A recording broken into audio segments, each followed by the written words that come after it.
All sports, all plays. Yeah. All sports, all plays. All sports, all plays. 365, we making up plays. You talking the game, get you to the days. We're high in the court, the dime in the lane. Variety topics, living the same. All presentation, sports information. Hitting the airways, taking the nation. All sport, all plays, they working your faces. Grace at the field, so tie the laces. All sports, all plays.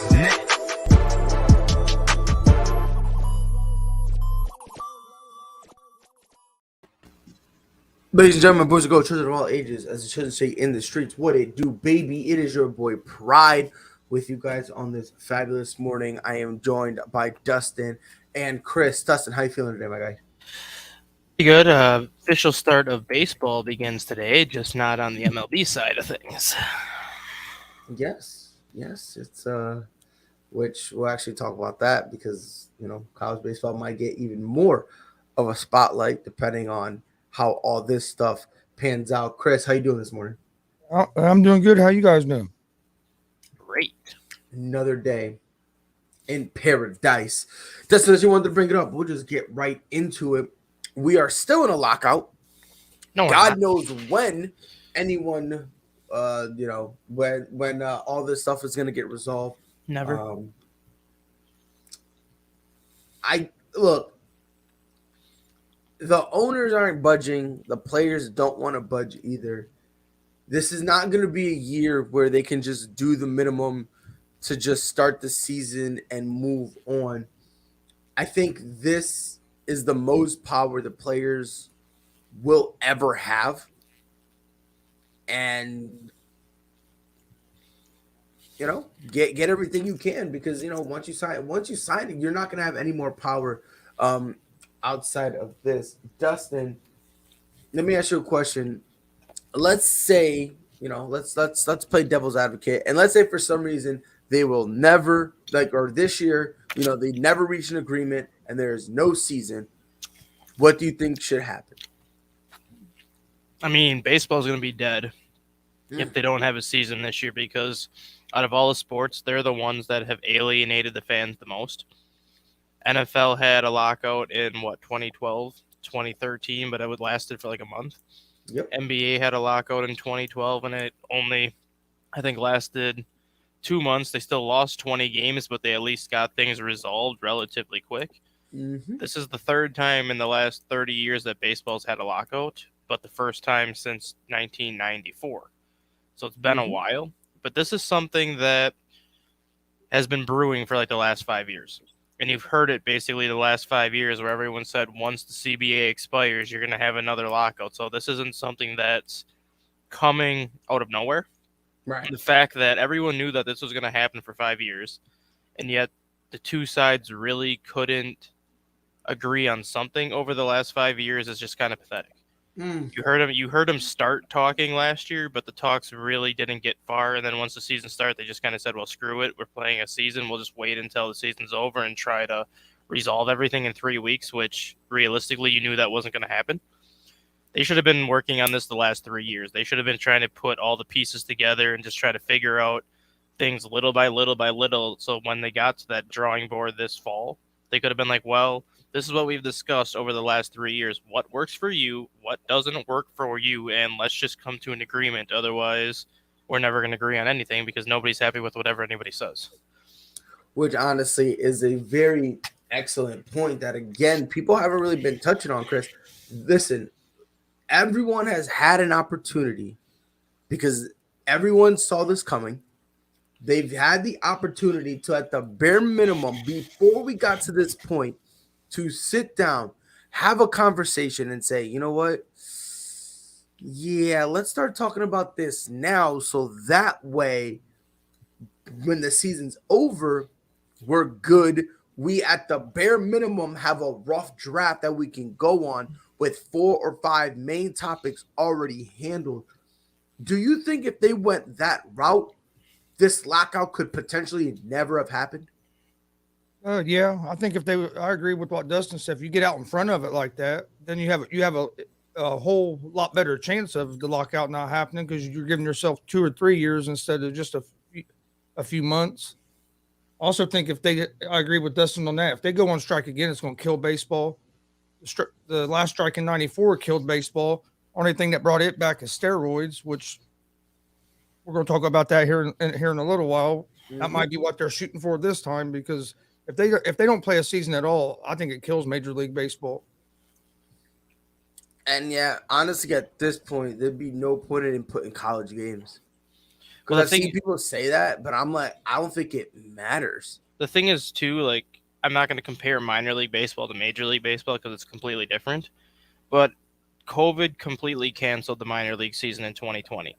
And you saw how much of an effect that had on, like, these minor league cities. Because a lot of these smaller cities that have minor league teams depend on that 3-4 months for a lot of their yearly revenue. Yes. So not only did they lose the revenue in 2020, but 2021, all these minor league parks had limited attendance for the first half of the season. It's a big reason why a lot of these minor league teams folded, because they lost so much money the last 2 years, and they knew that regardless how many people came back last year, it wasn't going to be enough to save the money they lost.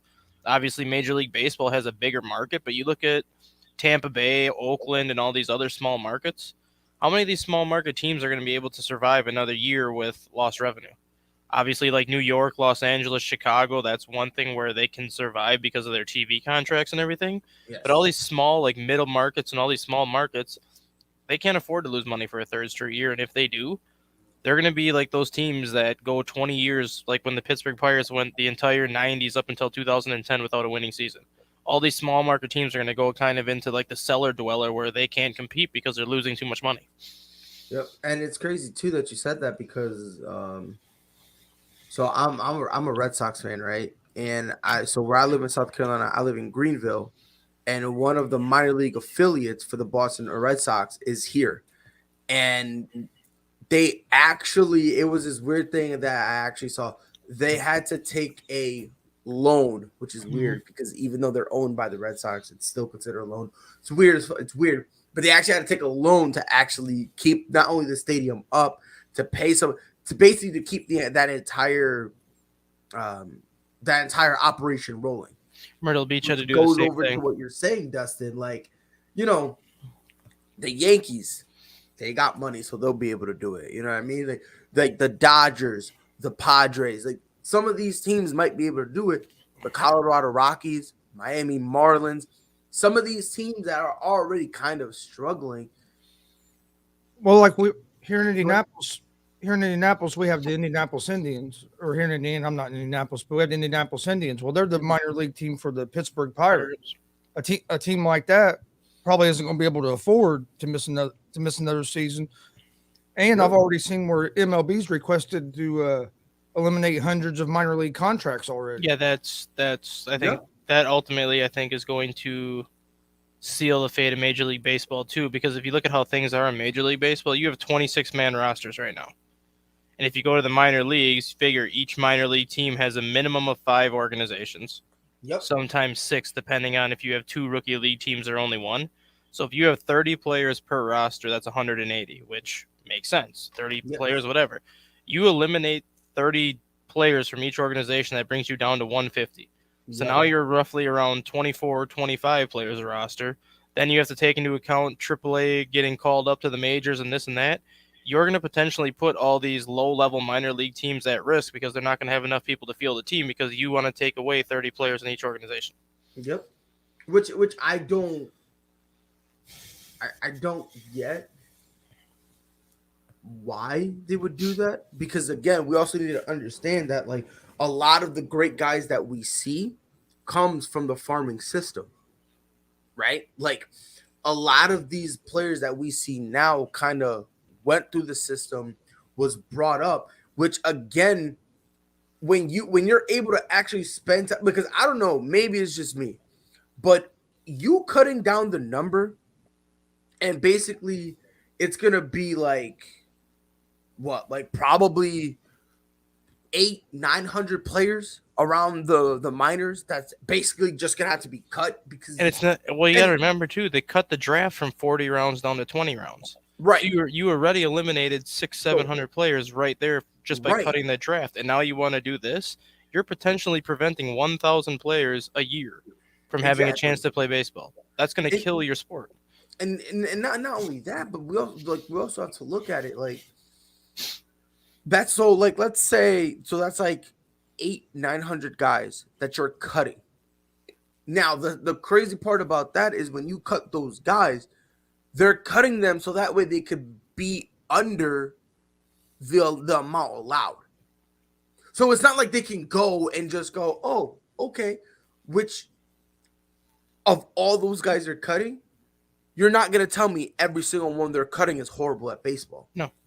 I guarantee you at least half of those guys are just young guys that need to develop. And the reason that they're in the minors is because they don't have any room for them in the majors. Like the Miami Marlins, they can't bring any other youngsters up because their roster's already full, which is why they leave them in the minors. So that way when they get better and then they go, okay, so now we got them. Now a lot of them which again is dumb because guess what's going to happen? Now they're going to overly depend on certain positions. And the reason baseball, the draft was so big, why? For only one position, and it was pitching. That's it. That was the only reason why the draft was that big, because every time they pitch, they need what was it? I think it's like a mandatory 3 days off or something like that. 3 to 3 or 4. 4, yeah. It's like 3 or 4, like a mandatory where they're not allowed to pitch. They're not like I think it's like 2 days before they can even do like a practice where they're kind of just messing around throwing. I think like 2 days for them to do that. You know what I mean?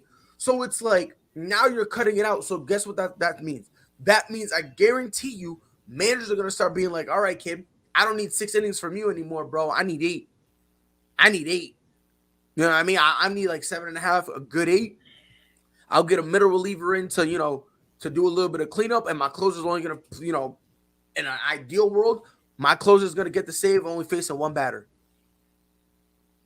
But now the problem is you're putting your starting pitchers in a position where they blow their arm out, and now what? Because let's be honest, like there's very few teams that you can get your middle reliever and just start him, and then do like a 3-3-3 set type. There's a lot of teams that don't have more than two good starting pitchers. Right, and let's be honest, the reason they're a middle reliever is because they're a solid pitcher. They just don't have the stamina. They don't have the gas like that, which is why, you know what I mean? That's why they're a middle reliever. You know what I mean? Because the momentum is already decided and all that stuff. They just need to go out and just follow the tempo of the game, and then they're fine. Like whatever tempo was set by the starting pitcher. The problem with you cutting these guys is, and we also need to remember something. A lot of the injuries in baseball, a lot of them are the worst type of injury, non-contact injury. Yep. Like that is, in my opinion, one of, if not the worst type of injury you can get. Because when it's a non-contact injury, more times than not, you're missing at least 2 months. At least 2 months. And what kind of blows my mind a little bit is when you start cutting all these guys, for what? Like, what is the purpose to cut all these guys for?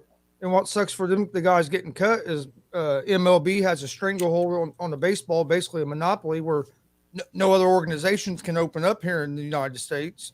So their only option is either go to like Korea or Japan or somewhere overseas just to keep trying to play, if they want to keep their dream alive of trying to get to the major leagues.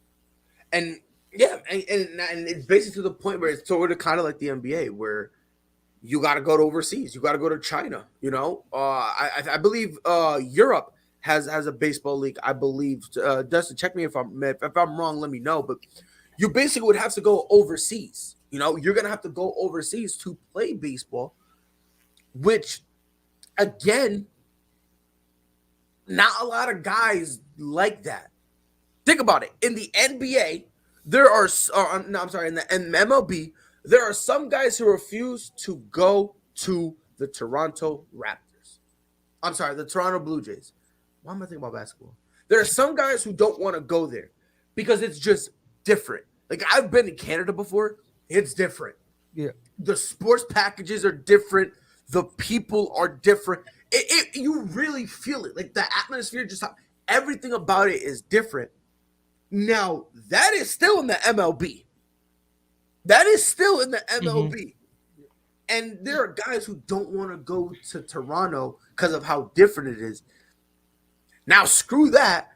At least, Canada's the neighbor. Now, you got to go and fly what, 16 hours? Like, at some point, it's like, it's ridiculous. And then this is still the same league who, guess what? They're going to go over there. And guess what Major League Baseball is trying to do now anyway? They're trying to pillage all the talent from like the Asian baseball leagues, from the Europe baseball. Yep. They're trying to take all their talent anyway. If we're going to be honest. Well, I mean, if you look at it, most of baseball stars are from different areas. They're not from United States. Most of the big stars. It's just, I don't know. It's just, the more I look at this entire situation with the lockout, the owners, they're making changes, but they're changing the wrong things. It's like the Player Association is saying we want changes, and the owners are like, yeah, all right, bet we'll give you changes, and then they're just doing random changes, and they're just like, here you go, change. But it's like, if you're changing the wrong thing, what's the point? If anything, you're going backwards. Baseball is already suffering. And I'm getting very irritated with a lot of the baseball fans that are saying that the players don't want to budge and the players are getting selfish. And I just sit there, I'm like, have you even read about the negotiations? Have you even watched? Because the players have agreed to quite a bit already. Yes. It's the owners that haven't agreed to anything the players are presenting. And the one thing the players are presenting that they want the owners to agree on is the whole arbitration process. And for those of our listeners, our watchers who don't know what arbitration is, basically a team can control you for 8 years after they draft you. You have your 5-year rookie contract, and then you get 3 additional years is what they call the arbitration years, where it's kind of like an auction where a player feels they're worth X amount of dollars. Team feels they're worth X amount of dollars, and chances are they meet in the middle just to kind of be like, keep everybody happy. But you have to look at it. If you're drafted at 23 years old, coming out of college, you could spend 5 years in the minors, so you don't get called up till you're 28. You're going to be under team control until you're 31. So by that time, who's going to give you that 9 or 10 year contract for $150, $200 million? Nobody, because you're already 31. The players want to basically kind of go with the same format that the NFL and the NBA do, where you get drafted, you sign a 4-year rookie level contract. You have that 5th year option, which the NBA and the NFL do, but baseball would use that 5th year option as their arbitration process. But then after that 5th year, you're free to go. Baseball wants to go to that because they're getting sick and tired of, I'm going to use Chris Bryant as the most recent example. And that honestly is the most perfect example. The Cubs held Chris Bryant in the minors for 10 days to get an extra year of control on him, knowing that he was going to play a total of 3 games in the minors that year. But they had to keep him down in the minor leagues for 10 days to get that 8th year of control with him. And players are getting sick of that at that point, because by the time he's going to be he's 29 right now. I don't know, he's 30 now. He's 30 years old right now. And this is the first time that he can hit free agency. Nobody's going to give him a 7-8 year contract anymore because he's 30. Had this been 2 years ago, he would have got that 7-8 year contract. The players want that opportunity to cash in and get that big 9-10 year deal with 8 years of team control. Not many people are going to get that. And if the owners would agree to it and say, fine, you want the whole arbitration process to go away and be a free agent after you, it would have been done, and then we would have baseball right now. 100%. That's all the players want. The players don't care what the owners say at this point. That's the only thing the players want the owners to agree on. If the players present 10 other ideas and the owners turn down the other 9, they don't care. If the owners agree to this arbitration, they'll be like, okay, fine, let's sign and let's go. That's you have some players that if they're in one spot 8 or 9 years like that, that might be the only contract they get. They might not even be because and it's funny because we were talking about this, and Dustin, I think it was you that brought it up. There are some rookies who are old. Look at Patrick Wisdom on the Cubs. He was a 30-year-old rookie last year because he was in the not minor only leagues for him, 7 what's years. his name? He's on the White Sox. He Yeah, hit a home run with your main Mercedes. Yeah, Yermain Mercedes. Yeah, he's like what 28, 27, 28-year-old rookie last year. and he's a He was, rookie. Mhm. He's a rookie. So to your point, Chris, this basically is going to be the only contract he gets. and he still has 2 more years of control with the White Sox yet. Like, you know what I mean? So 30, 31, he hits free agency, and now what? You get a 4-year deal. Okay, that's it. Which You're is not not getting what- your you're not getting your and the thing 7-year what deal. people don't understand, those 4-year deals, more times than not, are just cheap deals that they underpay you severely. Mhm. You know what I mean? Like honestly, like I think it was Max Scherzer who got like a 3-year, what was it, 120? And it's not like these guys are making. It's not like they're making a whole lot in the minor leagues either. So if you're in the minor, you're stuck in the minor leagues for 5-6 years. You didn't make nothing.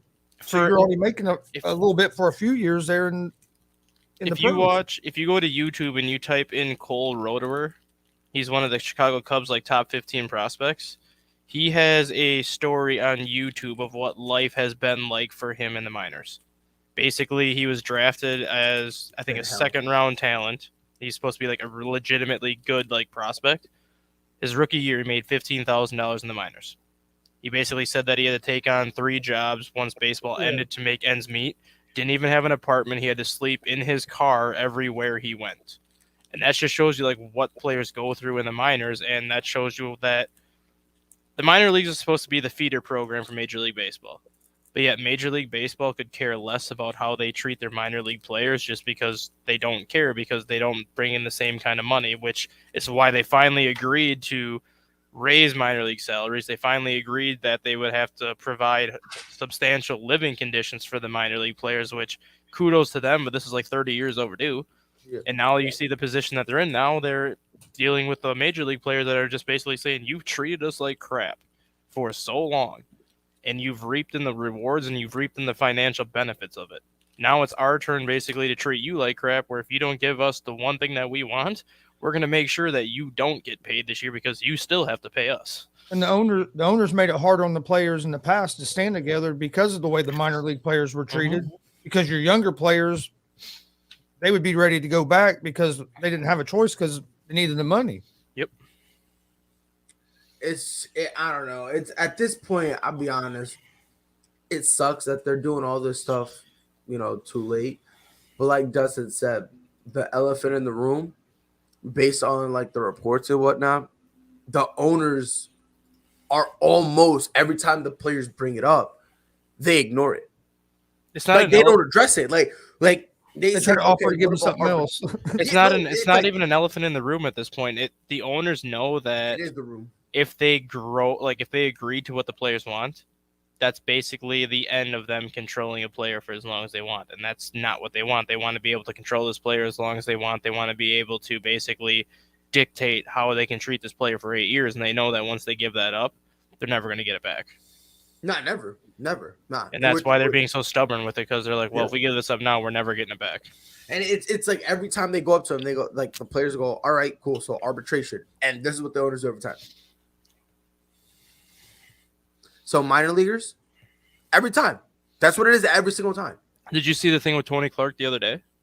Which I think I saw a few. Well, I think it was last Saturday's meeting when Rob Manfred said that they had like a really good proposal to bring forth. Tony Clark's like, if it was a really good proposal, why was an arbitration? And Rob Manfred said, I thought we discussed this already. And Tony Clark's like, no, nope. We discussed it. You guys didn't do and that's how every time it's arbitration, like they always, and Rob Manfred, I don't know what at this point, I don't want to say get rid of him, but get rid of him. Look, Theo Epstein needs to be the commissioner. To be honest, that's why maybe it's just me. I feel like if Theo was commissioner, this would have happened. I feel like he would have been like, you know what? Whatever. If Theo was a commissioner, he would literally say, what do you guys want? He would look at everything the players bring to the table, and he would be like, good. Okay, fine. Because he's smart enough to realize that regardless of what the players want, baseball's still going to make money off of it. He's not an idiot. And that's the point. Like, that's the part that blows my mind. Like, the owners are acting like if they give up the control, then they're gonna be broke and they're not gonna have money. I'm like, dog, you guys are making a stupid, like, up a donk zillion dollars. Like you guys are not gonna fall on hard times. I promise you. Well, here's the other thing that the owners don't realize too.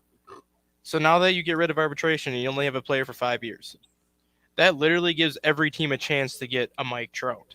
Every team a chance to get Shohei. Every team a chance to get Carlos Correa because they don't have to wait 8 years for them to hit free agency. They have to wait 5 years. Then Max Scherzer, if Max Scherzer was like on his rookie deal, instead of waiting 8 years to have a crack at him when you might be rebuilding at that point, you have a shot at him now in year 4 or year 5, which could change the outlook of your franchise, which the owners don't get that. Like, you get rid of the arbitration. Yes, you're getting rid of one of your star players sooner, but you have a chance to get 30 or 40 more star players to bring them back to you for longer. You're also giving yourself more flexibility.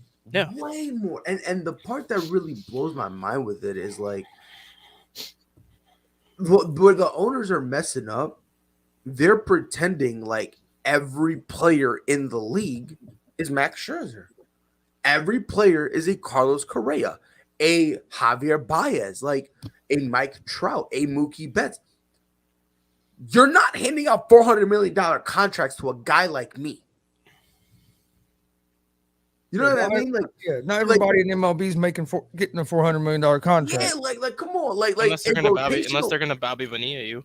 I mean, yeah, but honestly, that was just the Mets being desperate. But that's a story for another day. But like, in my for me, like when I look at the whole situation, it's like, dude, not every guy is going to get but like they're not going to own part of your franchise. That's just not how it works.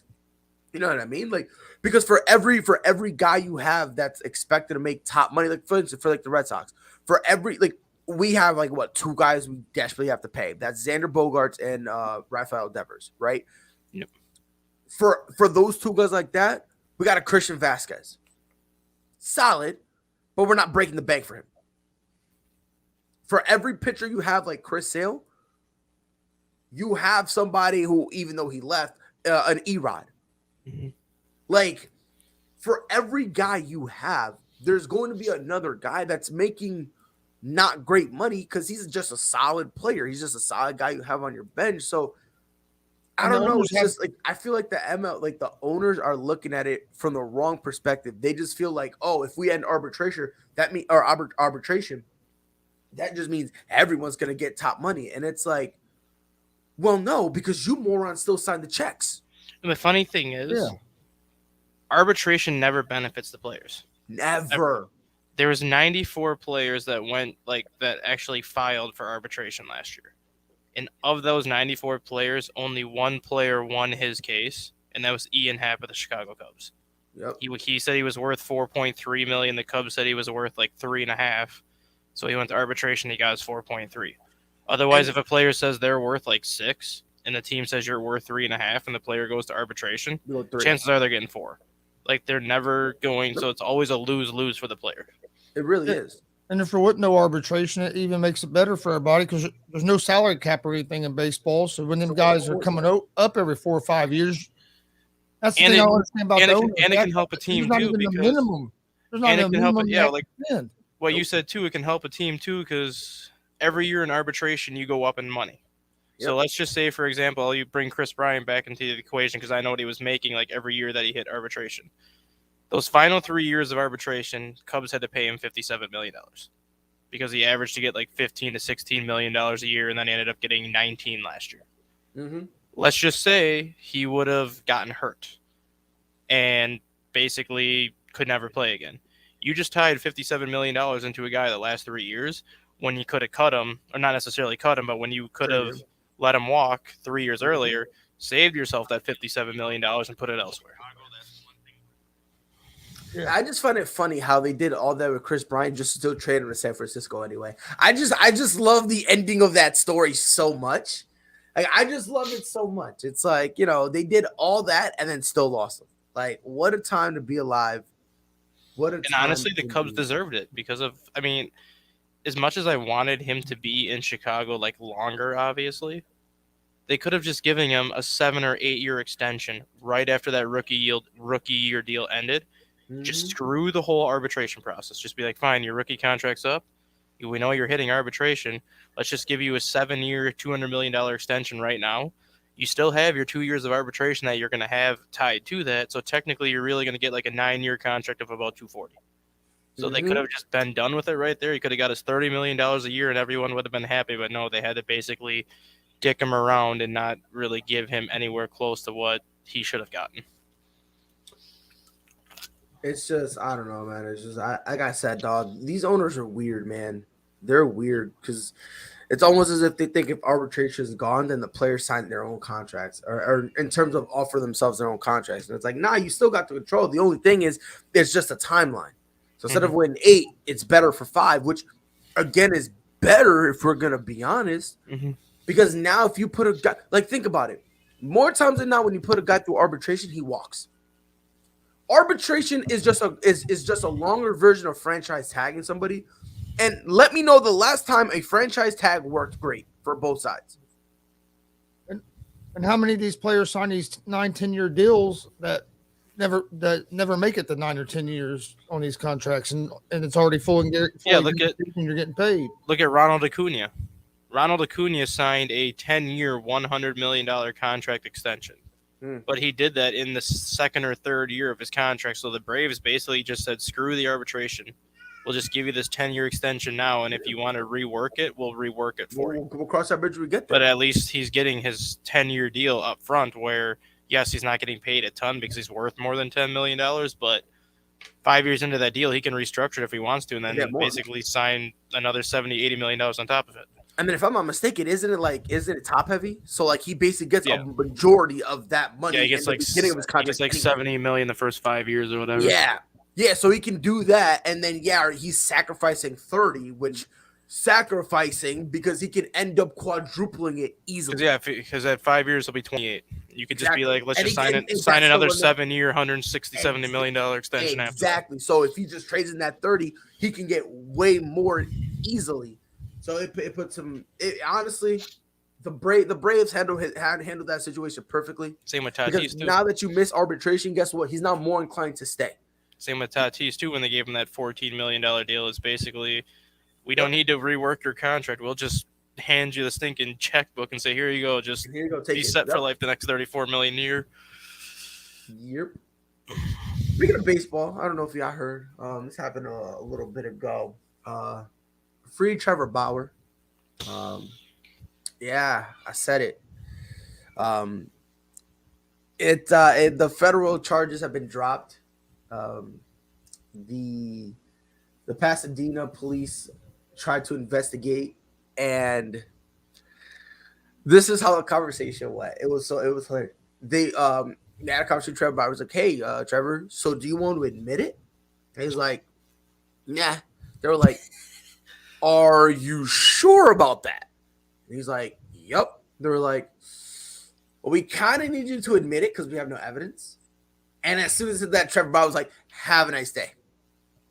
He put up on his YouTube channel, and he listen, love him or hate him, I love him. He straight up told the truth. He said, look, this is what happened. He left no details out. And bro, I was like, oh my God, bro. I was like, I mean, the only thing you forgot to tell us what color underwear you had, bro. Like, which I've checked his Instagram. He probably did that anyways. Probably.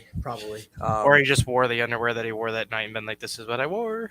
He might have had out one of his vlogs on YouTube, on his YouTube channel. One of the vlogs is like an actual him recording himself doing it. Like, yeah. But it took about, I think, like 5 months, but the charges got dropped. However, the MLB can still suspend him. They do have that right. Now, I do not see a world where they do that, where they actually suspend him. Because if you remember, the MLB said that the punishment would be depending on the official investigation of the police. So if they found him guilty, that's when things would go down. However, Mr. Manfred is a moron, so he's probably going to suspend Trevor Bauer. Why was he suspended last year? Then is my question. That's what I was Trevor getting ready Bauer? to say. Yeah. Well, If they wanted to wait until the investigation. Well, they said so. So if I understand this correctly, the reason they suspended him was because it was an investigation and they didn't know. So they suspended him without pay. But what happened was that money was basically put in an escrow account. So if he lost and was guilty, he lost all that money. No, he doesn't get that money anymore because they put him on the commissioner exempt list. No, but that's what I'm saying. They put it on escrow because oh my God, oh my Lord. I think it was Jeff Passons. He tweeted it and he actually broke it down that like how weird his thing is. Usually when you're on the commissioner exempt list, you get no guap. You get zero. You lose it all. It was something with Trevor Bauer. I think he just gets a signing bonus. I don't think he gets the money. Matter of fact, let me double check. I thought it was just that he just gets a signing bonus. I didn't think he got the money for the games that he missed. But typically when you go on the commissioner exempt list, you get absolutely nothing. But I think he still at least gets his signing bonus, which still is like, what, 24 million out of his 40 million? I think that they suspended him last year basically just to try to save face with their fans. They didn't want the backlash of him coming back and dealing with that. It's going to be a lose-lose situation for him this year, though. Yep. Because does he want to go back to Los Angeles now, knowing that? Bro, they did not like him. They didn't rock with him. Why would they sign him? Well, no, but the thing is that they didn't like him before this. Yeah, but that's why I don't understand why they gave him the 3-year, $90 million contract if they didn't like him. Yeah, they should just love him or hate him. My Cincinnati Reds, and I'd have been cool with it and moved on. I think it's a lose-lose situation for Bauer just because I don't think he wants to go back to LA after this, just because he basically made it clear that he didn't do anything, and LA, I'm not going to say LA didn't back them, but they really didn't do a lot to show they believed him. They kind of just went along with what Manfred said and been like, okay, fine, we'll suspend you and go from there. And then once he was suspended, they kind of let Manfred just take over from there and let him get put on the commissioner exempt list. But at the same time, let's just say he wants out of LA. Who's going to trade for him for that contract? Or who's going to trade for him knowing the drama that he can sometimes bring with him? I'm reading right here. It said Bauer spent the final 81 games of the 2021 season on administrative leave, during which he was paid, but was not allowed to be with the team. Yep. Yeah. I literally just had it up. It said, I literally just had the actual tweet from him too, from Jeff Passons. Because when it comes to that type of stuff, him and then the other one, the dude with the bow tie, Ken Rosenthal, those two dudes, they not only do they know the stuff, but they break it down to like the simplest. Like they'll pull it and they put it up in baseball language, and then if you didn't understand, they break it down mad easily. So because he when he got so what you're thinking about, Dustin, when he got suspended, like when he actually got suspended, the signing bonus, it was already out.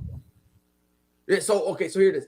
He signed a 3-year, $102 million free agent contract in February. It includes a $10 million signing bonus that already has been paid out in 2 installments, $8 million in salary paid during the regular season, and a $20 million lump sum deferral due November 30th. If a suspension drops before that payment, the Dodgers could conceivably withhold it, but Bauer would challenge and argue that the money owed him was for time on administrative leave, during which he was paid like an active player. So technically, he didn't get that $20 million then because the suspension wasn't dropped until after November 30th. Yeah, well, yeah. If they did it before, then it'd be that 20. But again, he can feel like at that time he could have actually kind of been like, "Hold on, timeout. Even though I'm on administrative leave, I'm still getting paid like I'm an active player." So, but yeah, like they paid like he was considered paid, but they put it in like an escrow account because if he was guilty, then the suspension would have been without pay. Yeah. However, since he's not, they just basically gave him all that money. I think they gave it to him like a day or two after they drop the thing, the federal thing, because I think at this point the Dodgers kind of just want to wash their hands and just be like, look, you go your way, we go our way. I just think it's weird. Where does he go from here? Because there's going to be a bad stigma around him, not just him being mean, but with all this stuff that happened. Dustin, do you think that he ever pitches again? That's going to be the big question. Like, he's obviously one of the top 5 pitchers in Major League Baseball when he's right.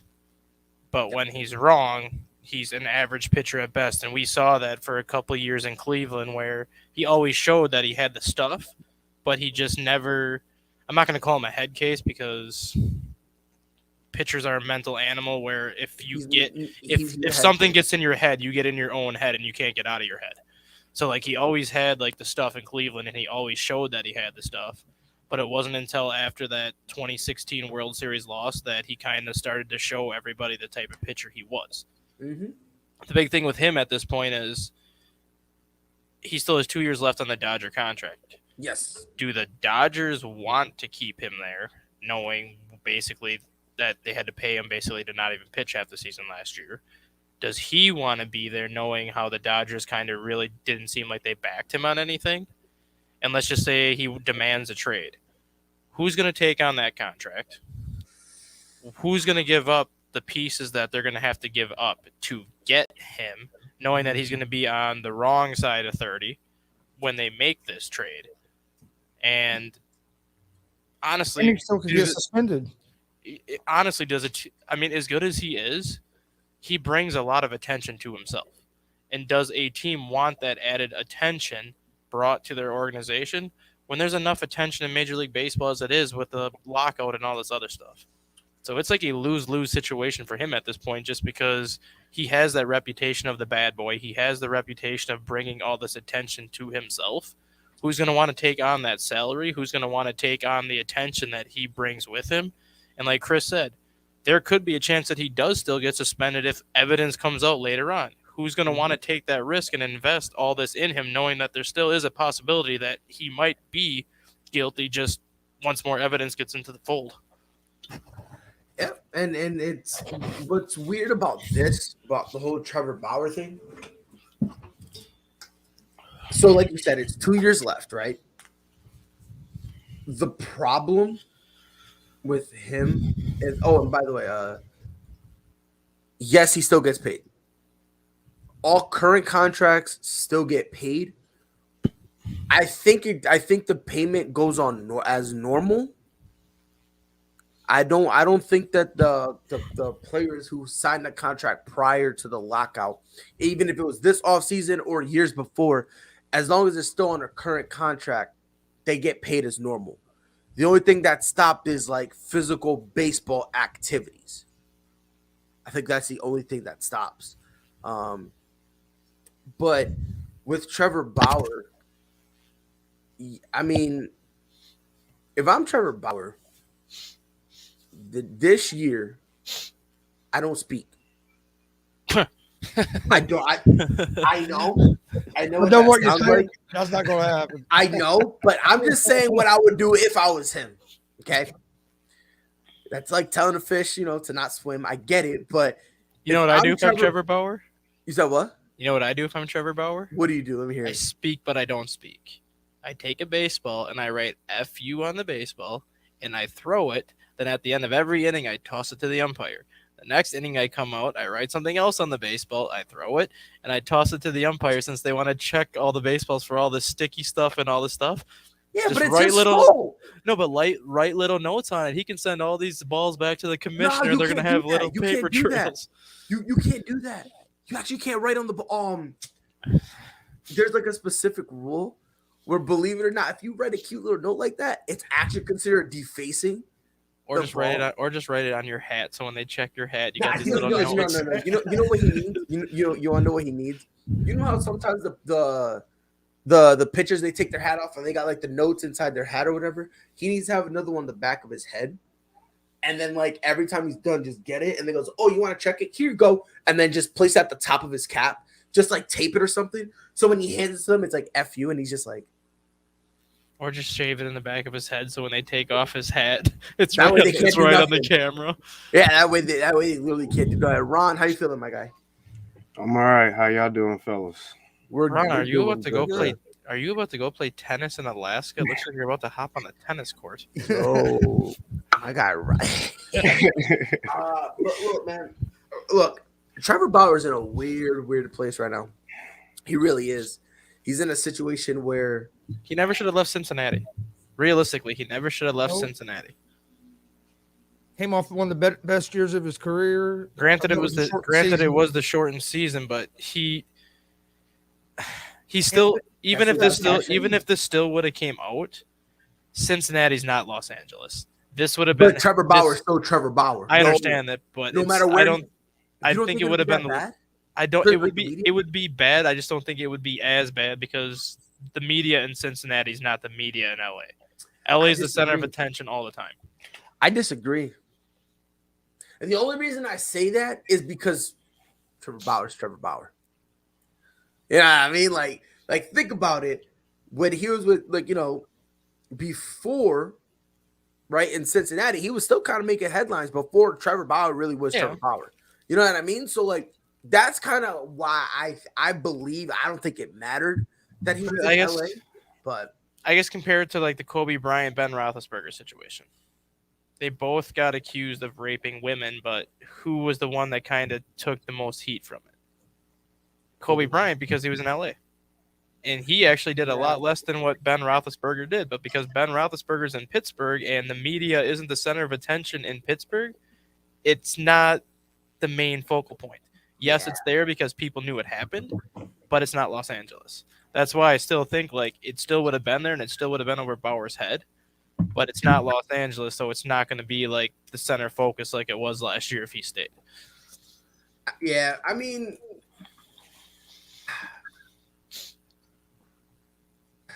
And I was reading here, if he does get suspended, it could go retroactive, and the last year's games would count toward it. oh, I don't think they would do that. No, That's what- I don't think. That's what it's saying in this ESPN article. Yeah. Oh, so it would have to be retroactive then. That's why they I thought you said they That's would what have with the those choice. unions.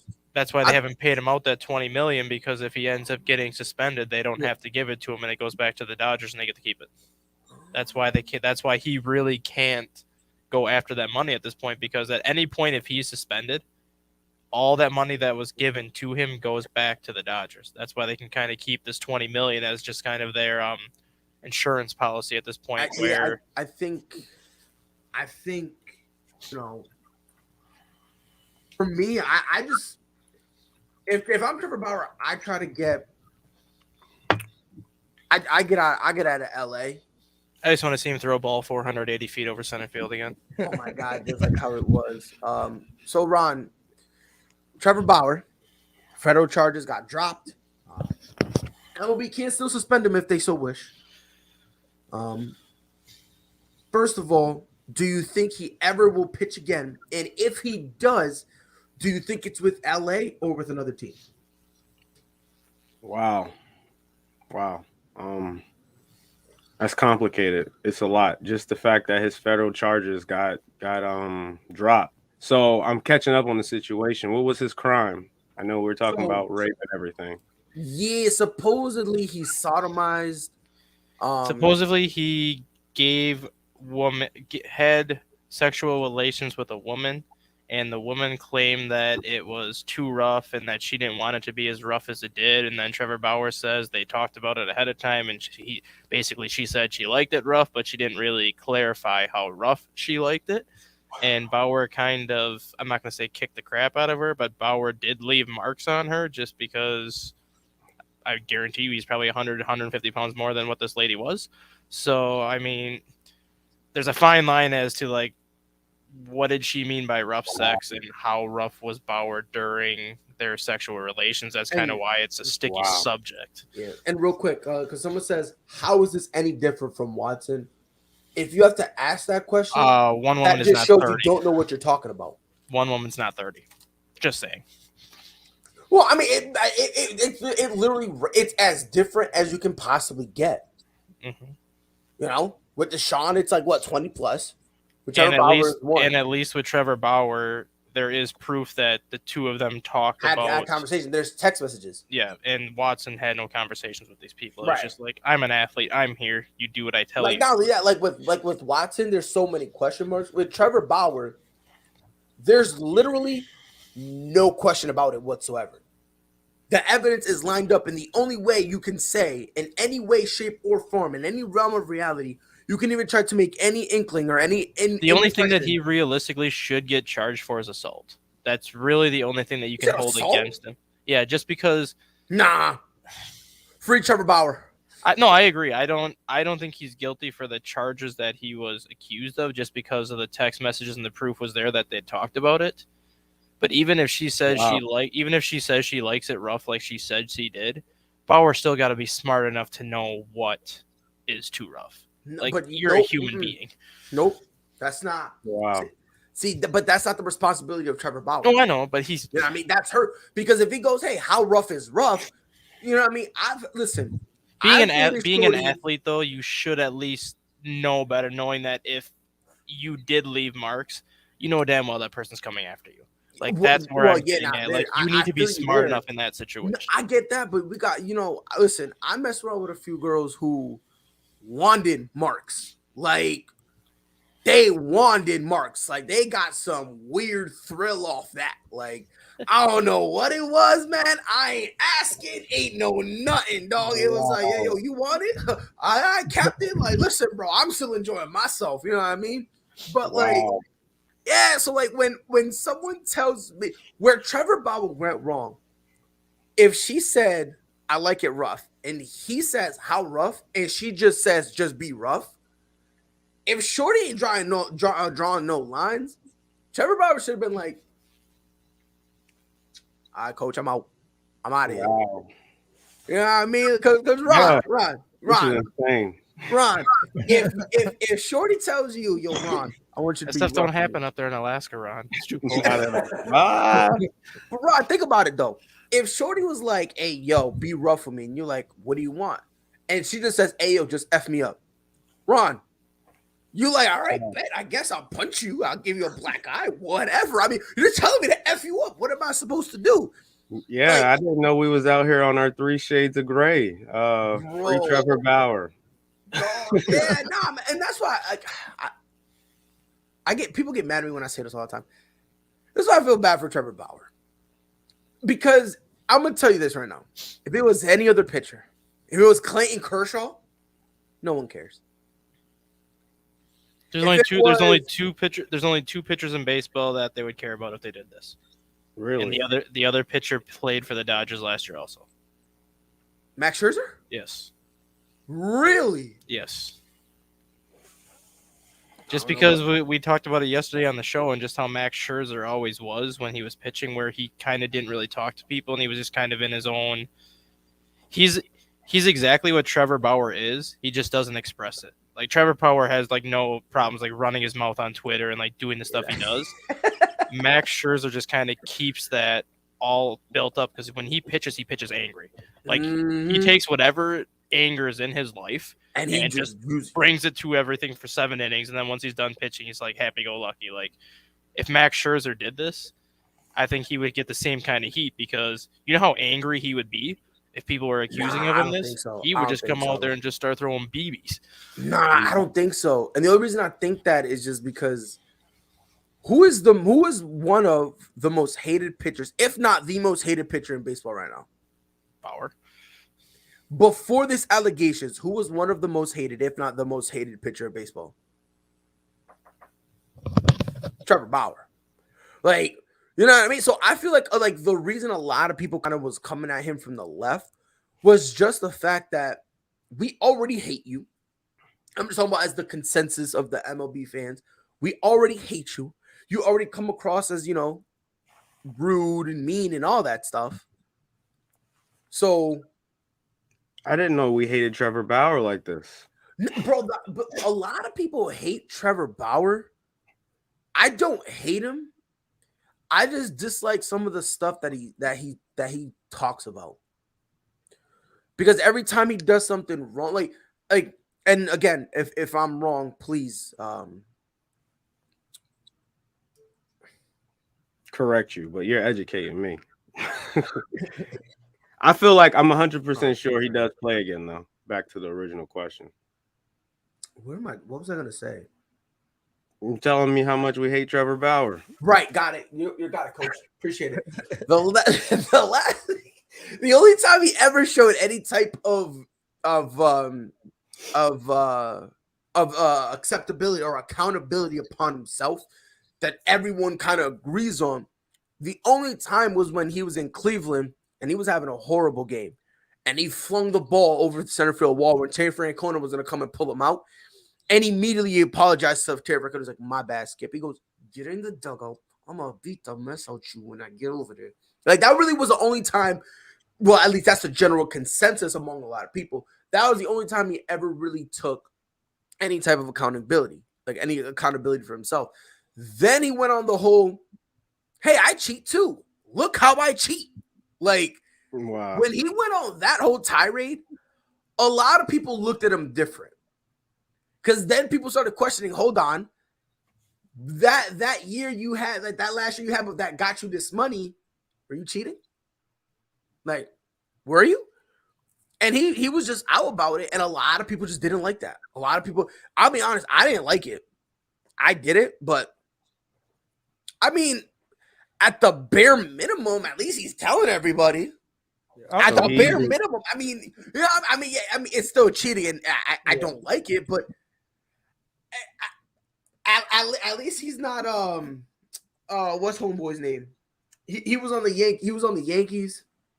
He's mad dumb. He was playing against the Red Sox, and they noticed he had pine tar on him.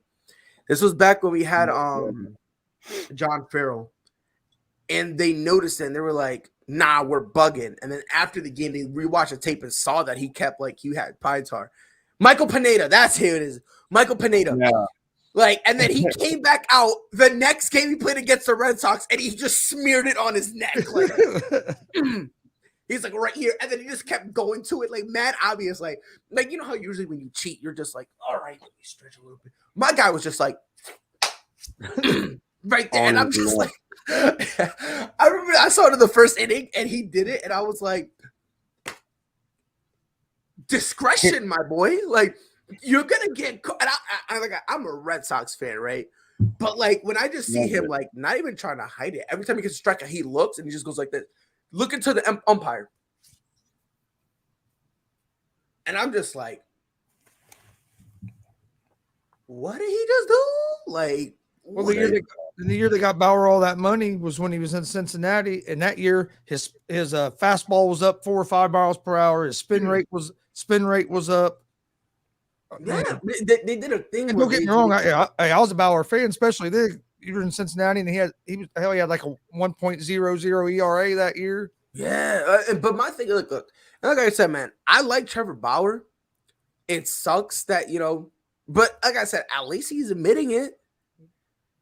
At least he's admitting it. Like he's keeping a lot of fans don't like this him. is what I do. I think a lot of fans don't like him because he's a pitcher, and he's one of the only pitchers that you hear about, and that's kind of polarizing and talk. Most pitchers kind of stay out of the limelight. Yeah, a lot of them just want to pitch. You know what I mean? Like, and if they're in the limelight, they're a Justin Verlander. They're a great guy. You like talking to him. He's funny. It's interesting to have conversations with him. Like, you know what I mean? Like, if you're in the limelight, you're one of them. And then if you're not a fan, then, or if they're not a fan of the limelight, guess what? He kind of just, these pitches kind of go over to the, like CC Sabathia. If he didn't want to talk, he wouldn't talk. Like, he knew, I'm about to disrespect somebody today.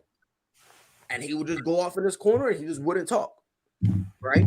And when he would talk, everyone loved talking to him. They liked having conversation with him. They were like, "Hey, what's up, C's?" And he's like, "Hey, yo, what's up?" Like, hear that conversation. A lot of pitchers, like, if the pitchers like the limelight, that's how they are. Trevor Bauer just doesn't care. And I think that's what kind of rubs people a lot too, because Whether you like him or hate him, he's gonna say what he wants to say, regardless if it's a popular opinion or not. He's gonna speak what's on his mind, and what people can't stand about it is just the fact that he's consistent with it. He'll say something stupid, but guess what? This is what I believe. This is how I feel. This is what I'm thinking, and this is how I feel, and I'm gonna keep it a buck. And if y'all don't like it, I'm sorry that y'all don't like it, but it is what it is, and a lot of people don't like that. They really, really don't, bro. But moving on, last topic in terms of the MLB. This is gonna be a quick one, Chris. I want to throw this to you first. Matter of fact, Ron, I want to throw this to you, bro, because let's go. Funny. So during the lockout, the MLB is not gonna be testing for steroids. Isn't it funny? And I said this before the show too. Isn't it funny that they're letting steroids pass when that was their main problem with Barry Bonds? Let Barry Bonds in the Hall of Fame. So Barry, yeah, we can't do that because Barry he tainted the sport. You just kept Barry and Roger Clemens and all these guys out of the it's a joke because of like listen, Barry Bonds, he's not good. He did drugs. He's disgusting. He's a horrible player. Oh, hey Baez, you need help injecting yourself? I got you. What are we doing here? Right. What are we doing here? They're getting ready. They're getting ready for the season lockout. That's what steroids saved them last time. They think steroids will save them this time after the lockout. They're like, listen, home runs are going up, baby. I'm gonna tell you this right now. I'm gonna tell you this right now, bro. If I see anybody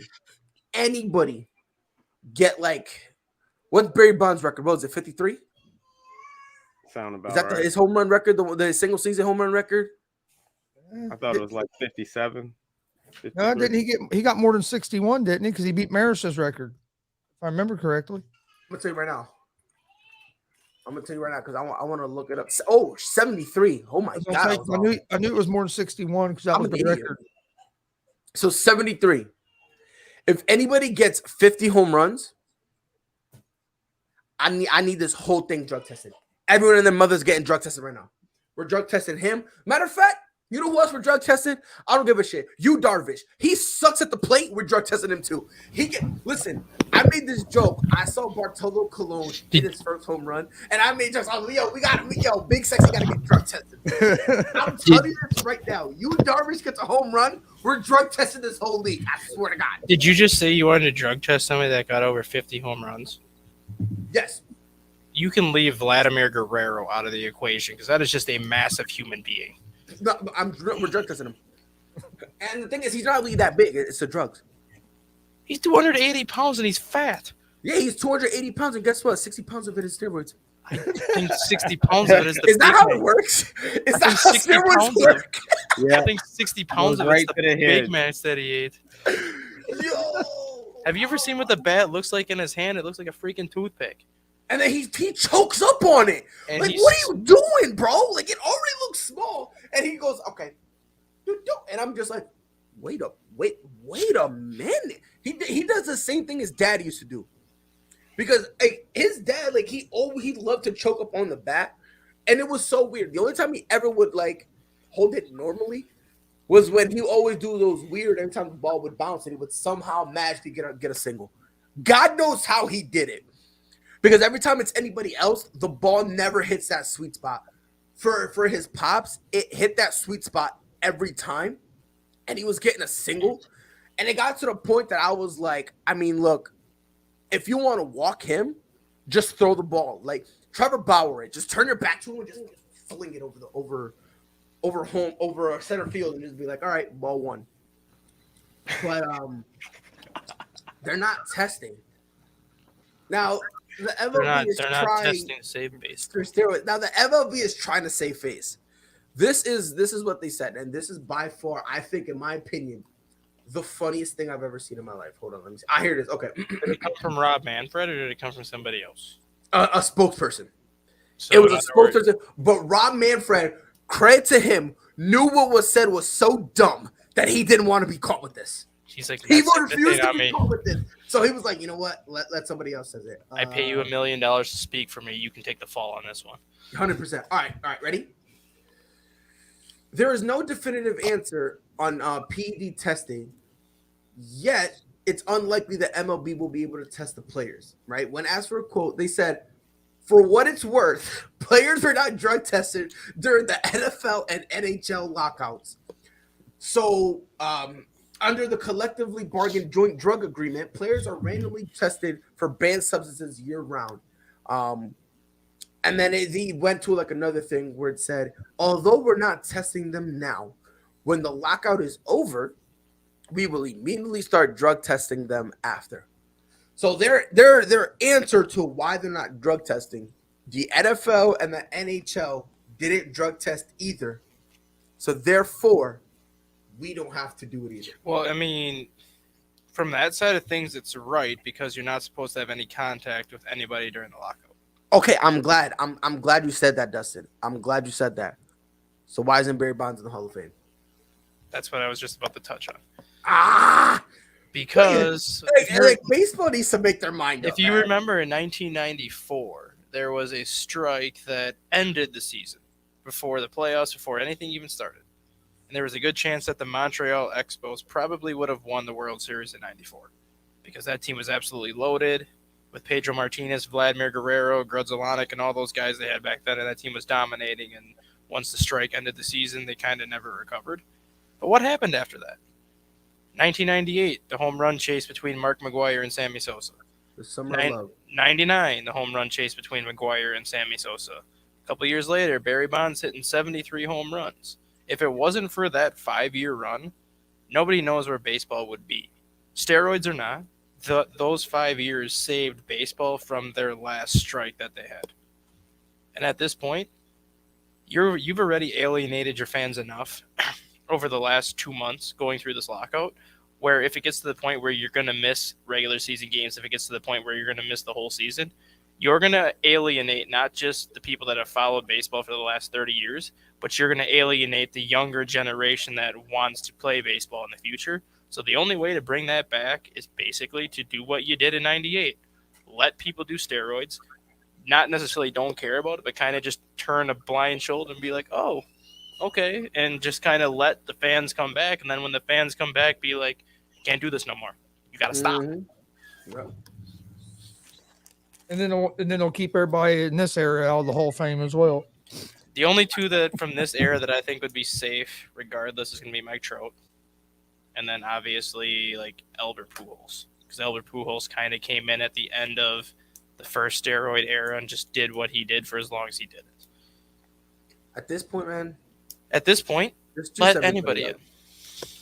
Just juice everybody up.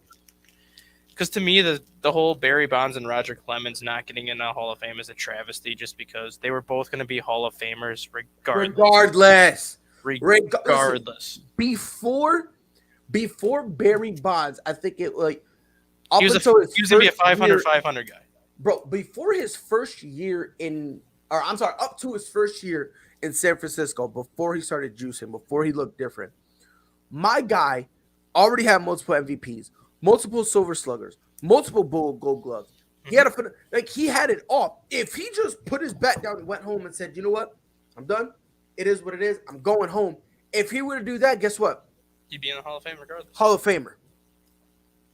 Same with Roger Clemens. Roger Clemens was the best pitcher since Nolan Ryan and was on pace to put up Nolan Ryan numbers up until he started to get injured at the end of his career. But he still was a 300-game winner. Still had, I think, 4,000 strikeouts. Still did what he did. Same with Barry Bonds. The guy was still going to be I think he hit like a 312 for his career. He was still a 300 hitter. He was going to have 500 homers, 500 steals, regardless if he juiced or not. And I've said this all along. Steroid use or not, what does it do for you? It makes you stronger, and it makes you recover faster from being injured. But guess what? You still have to be able to throw the baseball over the plate. So just because steroids might be able to help you throw faster, if you can't throw a strike, it ain't going to matter how many steroids you're taking anyway. So you still have to be good enough to get the ball over there. And in Barry Bonds' case, steroids will make you stronger, but you still have to be able to hit the ball. If you can't hit the ball, what's it going to do for you? It's just going to bulk you up and do nothing. You still have to be able to put the barrel of the bat on the baseball. Like for example, bro, Clint Frazier played horrible in the Yankees this year, right? Yeah, now he's in Chicago. He couldn't touch the ball. Him and Brett Gardner, right? Give him steroids. What difference does it make? Still going to be able to hit it. What about the perspective that you're taking the best and already elite at the game that we're trying to compete and catch up to and giving them another competitive advantage that just takes their skill to a whole nother level, and we're never going to be able to catch up. And it's just The thing here's is, my though, thing. I don't really think it was a competitive advantage because I'm willing to bet that 80 to 90% of players were using back then. It's just the fact. Yeah. It's just the fact that That prolific Barry dude got Bonds, to do it. Sammy Sosa, and the ones that stood out the most were The the ones ones that making got big nailed ones. for it. Right. If we're gonna go on record and say 80 to 90% of the players were doing it, it's a travesty. That's crazy. I really Bro, think it was the case though. I Jose, agree. I think 80 or 90% as Jose, well. Jose Canseco. Jose Canseco named off like 80 players that he played. He has a book, the Yeah. Canseco book. Yeah. Like he named Wow. them. And when he said that, the people you he read was it? saying, it No. wasn't I heard You must this read. or I think. He's talking about, bro, we got the same supplier, and I'm injecting these people yeah. myself. Have you read the book, Pride? Yes. Ron, he in his book there's literally like 3 chapters and he goes through in every chapter the players that he provided drugs to, the players that took drugs when he played with them, and just the advice that he was giving people of how to cover it up so they don't get caught. Wow. Yes. Like he played with so was- many players that used and because it was frowned upon, but nobody gave a crap back then because not everybody, but so much of the league was doing it back then just because they were allowed to do it. Yeah, and it got to the point, Rob. His book, when it came out to like to punish or crucify the people who did it, bro. The Canseco book at that time was the Bible. Like the Canseco book was like, okay, this is basically the guys who we are calling guilty, regardless. Like I implore anybody, if you ever get curious, read it. It is by far, it's funny because he's not trying to be funny, but I've laughed so many It's funny times. because he says in the book he even like throws himself under the bus. Yes, he was one of the first. He said, I think in the book, if I remember right, he said he was like one of the first players that started to use it. Yes. And then when his teammates saw like how much better he was getting, then they kind of started to ask him like, "Hey, what are you doing to get where you are right now?" And that's kind of where the dominoes fell. Like, "Hey, well, this is what I do. This is how I get them. Listen to me, and we can get you hooked up, but not get you in trouble for it." Yep. And it's crazy. It to me, it's just wild, man. And it's just, it makes, I don't know, man. To me, it's just. Have you guys seen the movie Flubber with No. Robin Williams? Nah. So it's a Disney movie from like the 90s where he was like a scientist and he came up with like this stretchable rubber thing that like could change the world for science. But the stuff that he put to make this rubber, he would put on his college basketball team shoes and it would help them jump like super high and do like all these cool tricks that they couldn't do before. You mean to tell me if you couldn't do that in the NBA, players would start using it? It might be illegal, but if no one's going to say anything about it, you mean to tell me that all these players would start like helping themselves jump higher and do all this other stuff? And at the time, what people also forget is like when all that was happening, the players had an agreement, because like the players had, like most of the players had the same deal. Like most of the players got their thing from the same source. And if they ran out, guess what? There was like other guys who had it. So the players had this kind of thing where it was like all hushed.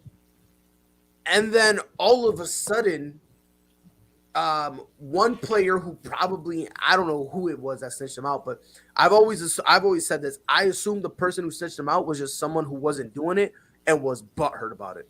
No, I think it was somebody in the Oakland A's organization that played with both McGuire and Canseco that snitched out Canseco, but the problem was he was taking it, but he just wasn't a good baseball player, so it wasn't making it.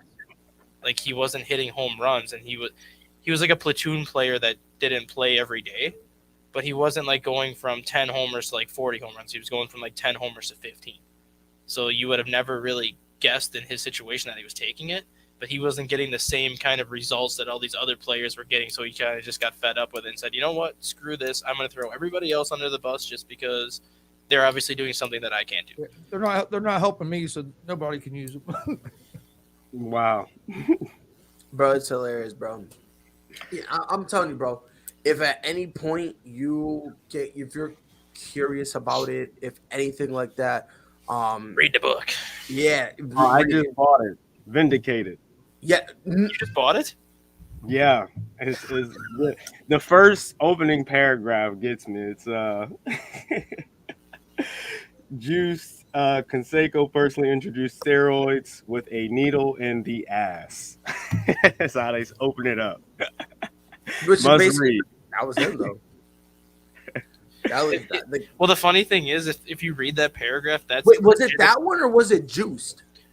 Yeah, Juice was his first one. But if you read the thing where it says needle in the ass, that's really how he got away with it. Because Yeah, if you remember they this, didn't check you there. well, no, if you remember the Supreme Court hearing when like they had all like McGuire, Palmero, Sosa, and like Canseco like during the Supreme Court trial, Yup. Canseco admitted that like when there was like the team meeting before the game, he would take the needle out, put it on the chair that he was sitting on, and kind of just like sit down really slow enough for the needle to push in, and then kind of just like slide it onto the floor and kick it like, oh, I didn't do nothing. Mm-hmm. Like he made it so discreet that he was using it because he knew that if someone saw him stick it in his arm, well, obviously they're going to make a big deal about it. So he was putting it in places where nobody was going to see it. Bro, it was honestly, man, it was just it though. I'm gonna tell you this right now, bro. Jose Canseco just straight up, he snitched on everyone and their moms. Wow. And I find it funny because now he's been on record saying he regrets it. That he regrets doing it. And I think he regrets it because I think it hurt his chances to get in the Hall of Fame. In the Hall of Fame. Because think about it. He would have probably got it. Barry Bonds is way better than him, and he didn't make it. That ruins Jose Canseco's or any opportunity he would have. 1,000%. I think that's why he regrets it. Because I think he retired with like 470 home runs. If he could have got to that 500 homer mark, you would have had like an argument that he would have got in. Mm-hmm. But I think it's because he retired before he got to the mark that he got and then kind of did what he did, knowing that the people that he played with are now not getting in. You have no chance in hell that you're getting in. From what I'm reading here, it was a lawyer in Sacramento named Troy Ellerman was the one that was the whistleblower about the. I think that was the player went to him just because I think the player was like, how do I get these guys in trouble without getting myself in trouble? And well, since he probably was dog shit, nobody cared. He was a defensive attorney for the maker of steroids, Balco. Yep. That's hilarious. Jose Canseco is worse than Tekashi 6ix9ine. Who would have knew? Nah. I think Tekashi's worse. I don't know. At least Jose Canseco never screamed, "I would never snitch a day in my life." No. But here's the thing. At least Jose Canseco never said that. If he said that, then okay, he's worse. He's worse. If Canseco at least he never said, "Oh yeah, I'm a gangster. I would never snitch." And then if Canseco doesn't say what he said, do you think it would still be used? And if so, how many home runs do you think that Bonds and these players would have ended up with? I'll be honest with you. If Jose Canseco, if he never released the book, I don't think it does anything for Barry Bonds because nobody ever believed him anyway. The Canseco book was kind of just like the nail. No, but I'm saying like, if he doesn't snitch at all, like if he doesn't write the book, if he doesn't snitch at all, do you think Bonds gets to 900 homers? And do you think some of these like guys like Sosa and like the players that retired like in the 610, 620 range, do you think these players would have passed Hank Aaron? Wait, when did Barry Bonds retire? Barry Bonds retired in 2000. I want to say 6 at 763 home runs. Because 900 home runs. That Canseco dropped about the stuff was in 05. Yeah, I'm looking it up right now. So Barry Bonds retired in 2007. 2007? Yes.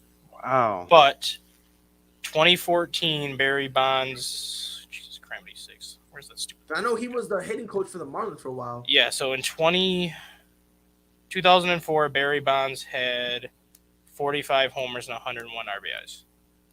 2005, which was the year that the book came out, Barry Bonds had 5 homers and 10 RBIs because he dealt with injuries. Yep, he only played like 14 games, I think. Yep, and then, 14 games, he had 5 home runs and 10 ribbies, yuck. And then 2006 and 2007, he had 28 homers, 77 RBIs, and 26 homers and 66 RBIs. So obviously, once the book came out, you could see like the decline in the numbers. Let's just say But that here's book. the thing: was it really the book, or was it just?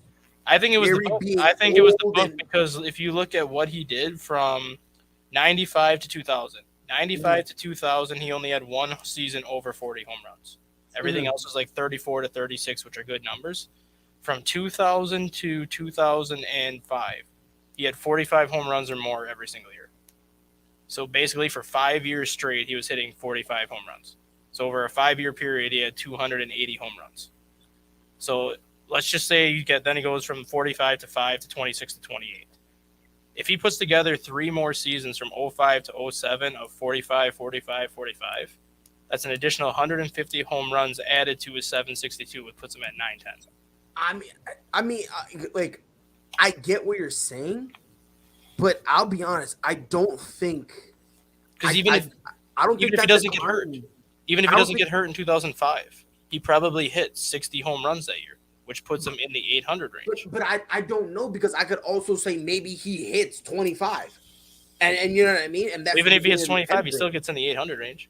Right, but I'm just saying, like, I don't think it was the book that, you know. No, I mean? don't Like, think so either. But I just think it was just the age, because when he got hurt, he was like what? 35, 40? 30. No, he was like 36. He wasn't quite 40 yet when he got hurt. I'm talking about in 05 when he got hurt. Yeah, he was 36 because he retired at 38, going on 39. You said he retired at what? I think he was 38, going on 39 when he retired. He might be older than that. Hold on. Nah, didn't he retire in his like 40s? Because he played, so 41 when he retired. He played 22 years, so he would have been 38, going on 39 when he got hurt. Yeah, so like that happened, and if I'm not mistaken, he had in that whole year he had multiple knee surgeries. Yeah, he had like 2 knee surgeries, and then he had like a back injury. Yeah, and then it was bad because the rehab wasn't going well, which kind of let him mad because he's like, look, man, I was supposed to, Well, I'm wondering if that's part of him stopping the steroid use too. Was that stuff that he would have used during his rehab to speed up his recovery? Exactly. Because 2005 is when the book came out, and that's when those injuries started to happen. And now a guy that usually recovered within a couple weeks was now missing months at a time. You have to wonder if once that book came out, he didn't do the stuff he was doing to speed up that recovery process. That's why I honestly think he could have hit 900 home runs. I really do. Just because even if he averaged 35 home runs for an additional 3 years, you're adding 200 home runs to where he was at. Or not 200, but like 130 home runs to where he was at, which puts you in that. Because he's at what? He's at 762 right now. 762. So if he averaged 35 home runs a year those final 3 years, you're adding 105 home runs to that total, which puts you in the 870, 880 range. So he legitimately would have had a shot at 900 home runs had he not gotten hurt at the end of his career. He would have. Hold on, let me see. So you made us miss out on greatness. Damn you, Canseco. 3 MVPs. That would have been nuts. 3 MVPs. He got Rookie of the Year, 3 All-Stars, 4 Silver Sluggers, 4 Golden Gloves. His ERA, the worst ERA he had was his second year. You mean average? 261. Oh, I'm sorry, his average. Yeah, my bad. Was 261. Yeah, I'm just looking at his pre-steroids stats. Yeah, and these are stats that I'll be honest with you, bro. Yeah, they were still. These are stats that I swear to God, bro. The MLB would be like sucking and like giving part ownership. At 25 years old in 1990, he hit a 301 with 33 homers, 114 RBIs, and stole 52 bases. People forgot Barry used to steal bases. People 52 forgot bases Barry and used 33 to be home a runs. speedster. Yeah, he went from being a speedster to being. He's got 5. He's got 5. He went from the Flash to the Hulk, and he was talking about, I did it because I ate salad. Here's even 2 more stats to throw at Barry Bonds and why he should be in regardless. The guy had 762 homers, obviously. Mm-hmm. That's number 1 all time. He was 4 RBIs away from 2,000, which I think he's second all time in RBIs behind Hank Aaron. 514 stolen bases, which puts him in the top 15 all-time in steals. He had 2,558 walks, the most walks all time. He only had 1,500 strikeouts. 1,500 strikeouts in 22 years, which averages out to be less than 70 strikeouts a season and over 120 walks in a season. So not only did he have home run power, not only did he have speed, not only could he hit for average, but the eye that he had at the plate to legitimately say, I might only get 2 pitches to swing at in this game. I am going to swing at both of them, and chances are one of those 2 is going out the ballpark. If you're not a big baseball fan, 70 strikeouts in a season is nothing. The year that he hit 73 home runs, he had 198 walks and 47 strikeouts. Listen, man. 198 walks and 47 strikeouts, and he hit 73 home runs. I'm going to end it like this, man. Buck Showalter walked a run in because he said, I didn't want the smoke. Buck Showalter said, walk him. He was like, bases loaded, walk him. So but if he walks, he scores, walk him. Buck Showalter said, I don't give a flying bleep. Barry Bonds turned Jeff Kent into an NL MVP. I don't want to hear it. If you look at that year too, so 73 homers plus 198 walks comes out to what, like 270 some at bats that total. Yeah. And for a while, he touched at least first base. He had 314 at bats, not counting the walks and home runs. And what's it called? He like. I think it was that home run year. He shattered the on base record, and it wasn't even close. Like he was on base. He was on base 357 times that year, and technically speaking, he had 290 at bats because walks don't count as at bat. So he actually was on base more than he was actually getting credited for an at bat. It got to the point that if he came up to bat and there was anybody on base, they would just walk him. Well, I told that's what they did. Yeah, that's what they did. Like, if anybody, the only time they would ever pitch to him with confidence is if it was just him. Because if it's a home run, it's only one run. Yeah. I said this to Pryor. He might have not been on the morning show. This might have been when he was on a sabbatical. But I said this on the morning show. I was at the Chicago Cubs San Francisco Giants series in San Francisco back in 2003, the year that he hit the 73 home runs. And I was at all 4 games that week because I was in San Francisco for like 10 days. Over the course of that 4-game series, Barry Bonds got to home plate 17 times. So basically 4 times a game. 1 game he had 5. Of the 17 times that he got to home plate, he had 12 walks. The other 5 at-bats, 4 homers and a double.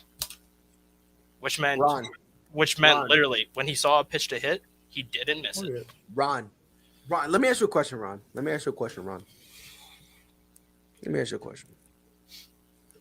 Because I'm just curious. Because I'm not a smart guy, but I'm pretty sure this will be a consensus.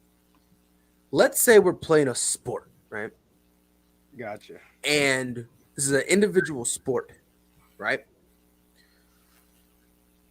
When you're on a team, the team traded one of the next best batter they had behind you, right? They traded him away for spare parts, for utility guys, right? You get an average guy, they put him behind you. And because they walk you all the time, I come in and I bat up cleanup, and all of a sudden my RBIs are on the roof. You made me a journeyman. You made me a Hall of Famer. Not only that, if Barry Bonds was still playing now, let's just say that the numbers he put up when he played, like if he was doing that now, and Jeff Kent, like you said, was behind him, Barry Bonds made Jeff Kent a 9-figure contract just because nobody was pitching. Nobody was pitching for Barry Bonds. Jeff Kent skips arbitration. He gets like a 7-year, $200 million deal just because teams would not pitch to Barry Bonds. Easy. Like Rob, Jeff Kent was not. He was solid. He was solid. He wasn't anything crazy. He was going to give you 20, maybe 25 homers and 80 RBIs, but the moment Barry Bonds shows up, you're hitting 35 home runs and driving in 120 because you're doing his dirty work. Because they never walked him. But Ron, if anybody was at second, they would immediately walk him. They will always walk Barry Bonds because they were like, again, the only time they ever pitched to him is if the bases were Bases empty. were loaded. Even Because then, if he hits the home run, it's only one run, so we'll be fine. That's fine. Or if you're down by like 13 runs, or you're beating the Giants, and then you don't care. Runs, at that point, you don't care. Yeah, you just don't care. Either you're down 13 or you're up 13 in a situation where you don't care. Bases could be loaded and then give up a grand slam. Oh, we're still up 9. Who gives a crap? Exactly. But like he gave Jeff Kent an MVP. Jeff Kent signed a 5-year, $90 million contract after that MVP because of literally. Let me ask you something. Imagine if LeBron James got J.R. Smith an MVP. Because that's what Barry Bonds did. I'm being serious. That's what Barry Bonds did. Mm-hmm. Barry Bonds made an average dude get an MVP. If you look at who hit behind Barry Bonds when he was in San Francisco, Jeff Kent for 3 years, Rick Aguilar for 1 year, and that's the year that Rick Aguilar had 29 homers and 107 RBIs for a guy that could never hit more than 20 homers. Ever. Mike Lowell at 36 years old had 34 homers and drove in 103 RBIs hitting behind Barry Bonds. Just because nobody would pitch to Bonds and they took their chances with everybody else. But if you have guys on first and second, you have to pitch to who's after Barry Bonds. Exactly. You have no choice. So basically whoever – and bro, you could put me back there. I'm giving you at least 25. Okay, I swing the bat like I'm Stephen Hawking, and I'm giving you 25, bro. And the thing, even if you didn't hit home runs, you go up to the home, you're probably gonna drive in 95 to 100 RBI. Any one of us on this panel. If you want to shatter any type of RBI record, bat behind Barry Bonds. Mm-hmm. Just bat behind. That's all you got to do. It just exist and just stumble into behind Barry Bonds. Doesn't matter where he is. It's the year that Sammy Sosa had 66 homers and drove in 148. Do you realize who hit behind him?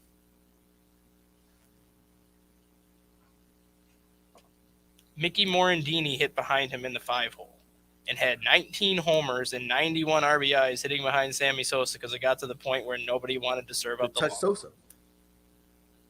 And Mickey Morandini was what? A 270 career hitter who averaged like 8 homers a year? But he gets a 19 and drives in almost 100 runs hitting behind Sosa because he had RBI chances because nobody was going to throw to Sosa. It's tough. It's tough being. That's why I hate baseball now because it's all home run or strikeout, which that's what it is now. But you don't have those players that pitchers fear anymore. No. Like Bryce Harper at one point was the closest, but even then he didn't have anybody really behind him because they stuck Harper behind Anthony Rendon and all these other good hitters. That should have been the opposite, where you're putting him behind Harper. I understood their logic to an extent because when he's getting walked, though, you got a power guy, and we just want to contact guys to get on base, and Bryce could bring them home. Yeah, but when you start seeing Harper getting walked, you need to have Trey Turner bat leadoff. You need to put Harper second, and then go with Rendon and Juan Soto behind him, because then you're either forced to throw to Harper with Turner on base, or you have 2 guys on base and nobody out with Soto and Rendon following. Yeah, honestly, yeah, like I just always felt like they didn't want to move Bryce because in my opinion, I always felt like the 4-hole is where you put your best hitter, right? And I always felt like I thought that Washington looked at it. If we put him to the 2, we're giving up on him. Like they looked at it with emotion instead of looking at it as, okay, you're getting walked. All right, cool. We're gonna put you at the 2, and because there were times they had Trey Turner batting 5th. I'm like, what are you doing? If Trey Turner is the epitome of a leadoff guy, like if you Google leadoff, you see Trey Turner. So there were times they had him at the 5. So, so just in case, because Trey Turner is a great contact guy. Just in case Bryce can't clean up, we'll put Trey back there. Yeah, they're just going right. Yeah, right. I'm gonna walk Bryce and I'm gonna pitch to Trey. And the thing is, when he was at the 5 and they would pitch aggressively to Trey, he had a good year. Don't get it twisted. He had a good year, but you already hear the sad part about it. People still poo-poo on him. And they still say that he was horrible. Why? Because when he was at the 5th, his job was to clean up. He's not a cleanup guy, though. He's a get me on base and I go to base. Like, and realistically, he's a base path guy. Realistically, knowing how the Dodgers think, I would not be surprised if the Dodgers moved into the 5-hole next year and try to maximize Bellinger and Mookie Betts more in the middle of the lineup, and then try to get those out because Mookie Betts is going to lead off. So you're basically taking his RBI chances away from him because if he hits home run, it's 1-0. Right. Justin Turner is probably going to hit second because he's a great contact hitter. Yes. Bellinger had a terrible year last year, but can you imagine if you have Betts leading off and Justin Turner batting second? Do you want to pitch to Bellinger, or would you take your chances with Trey Turner? Trey Turner, if you me personally, I'm going for Bellinger. I know, especially after the year he just had. Yeah, a lot of us would, but most managers I'm pushing him. Most managers probably wouldn't. Most managers would probably take their chances. If he had a solid year, then they're gonna be in a conundrum because let's say Mookie gets a single, or let's say he gets a double, and then let's say Justin Turner gets some him over to third infield single, or even grounds him over to third by just hitting it to first. Or he grounds at third. Now you got Mookie at third. Now it's really a pick your poison situation because now you got someone on third. You got Cody Bellinger, who can make it 2-0 with a homer or 1-0 with a sac fly, or you put two guys on and Trey Turner makes it 2-0. Exactly. So like that'll be very interesting. Why can't Jay McLovin be on right now so I can just nail him with the breaking news that just came in? What happened? Educate us. The Dallas Cowboys are having to pay 4 cheerleaders $2.4 million for a peeping Tom incident that occurred in 2016. Oh, Ezekiel Elliott, stay out the girls' locker room. You're a clown. You're messy. You are so messy. It was an executive that's no longer with the team. Oh, it was somebody's grandfather. It was Jerry Jones' kid. That's why Jerry Jones hasn't given his son the team yet, because his son did this. A $2.4 million settlement. This must have been more than you want to know who it was? You want to know who it was? Oh yeah. It was Jason Garrett. On everything it was Jason Garrett, and he got caught because he started coughing. He's like, gotta go. That's what got him fired. It was Jason Garrett. That's why his offense went downhill, because he wasn't getting his free show every day. That's it. That's what happened. That's what happened. That's why you see him clapping like this. His gaze is going off to like. There's a reason why Dallas was so good those 3 years under Jason Garrett, because he was getting a free show to get excited before the game, and after they took it away from him, and then he's like, "Oh crap! Now what do I do? I'm bored." That's hilarious. But speaking of football, the Bengals have agreed with Zach Taylor, their young head coach, to a 5-year extension that will keep him as Cincinnati's head coach until 2026. I don't know how you guys feel about it. To me, it kind of perplexes me a little bit. He deserved it, but he didn't deserve 5 years. I was about to say I was talking to Chris about this earlier. I think I was expecting 2 to 3 years. I wasn't even expecting that. Wow, you're expecting a 1 year? Yes. You are brutal. Explain yourself now. Look at how he was in his first year. Look at how he was in his second year. Granted, Joe Burrow did get hurt his second year. But heading into this year, Zach Taylor was on the hot seat. Any way you look at it, he was absolutely on the hot seat. And then you go to the draft, and instead of addressing the offensive line that you needed to address, you go and get Jamar Chase, which worked out in Cincinnati's favor. But Joe Burrow was still sacked more than anybody in the NFL this year by a wide margin. I think he had 71 sacks, and the next closest was like 53. He was also hit, I think, 170 or 180 times, and the next closest was like 120. So if you don't protect Joe Burrow, your franchise quarterback's not going to make it in this league much longer, because he's just going to get hammered. He already hurt his knee in the Super Bowl. Doesn't need surgery, but when he got into that knee in the fourth quarter, you could see everybody in Cincinnati like, seriously? He just got hurt now? Zach Taylor did not do a good job adjusting in the second half once the Rams started to get pressure on Cincinnati. Granted, it's not his fault because the offensive line is not that good, but I need to see Taylor do this for more than 1 year. I'm not saying he's a 1-year wonder just because they have Burrow, they have Chase, and they have all these weapons, but they need to address the offensive line. If they can do that, and then Cincinnati did what they did this year, then fine. Yes, he deserves the extension. But if you address that offensive line and don't address other areas that failed you, and then you kind of go backwards, you're going to start wondering what kind of coach he was, and if it was just one of those situations where Cincinnati was the team that got hot at the right time and basically played their way into the Super Bowl, and outside of that, they're not going to get back. Yeah, I figured he'd get an extension, but I didn't think it'd be no 6 years. I mean, his record was what 13. I think he won 13 Yeah. games in his first 2 seasons. No, his first 2 seasons he won 6. You're six. He But was I mean, now, right four now and he's like, 12, what, 4-12, and then he went 2-14, and now he's Yeah. got the 10. So he's got 16 wins in 3 years, which he's translates to like 5 wins a 16 year. and 31 or something. Yeah. So I mean, yeah, I agree with. I mean, I don't give him no 6-year extension. Maybe a 2-year. Because I think he had a 4-year contract, which means next year would be his last year. I would have given him a 1-year extension to get him to that Yeah. 5th year. Because they always say the NFL usually coaches are good for about 5 years, and then after that 5 years is kind of when you start to see either the regression or the coaches want to move on or the team just wants a different voice. So if you could have got him through that 5 years, then you could have reevaluated it to see what you wanted to do. But I just don't think he makes it through the 6 years. I really don't. I don't think he'll make it through the 6 years either. He could be lucky to make it through the just 2 more years, like you said. I think he'll fix get. the offensive line. Joe Burrow's gonna get hurt. I think he'll make it through. I think he'll make it through 3 years until Burrow gets off of his rookie deal. Then that's kind of when you're going to start to see, does Burrow actually want to stay around? Then they have to figure out how they're going to pay Burrow, how they're going to pay Higgins, how they're going to pay Chase, how they're going to pay Mixon. That's kind of, I think right now he's on a 3-year timeline. 6-year extension or not, I think he's on a 3-year timeline where he's going to have to maximize what he's got right now before Burrow gets an extension. That's another reason why it's a big deal that they need to fix that offensive line this season before you get Burrow out of his rookie contract, because you're either going to be paying him a whole lot of money or he's going to be gone. Mm-hmm.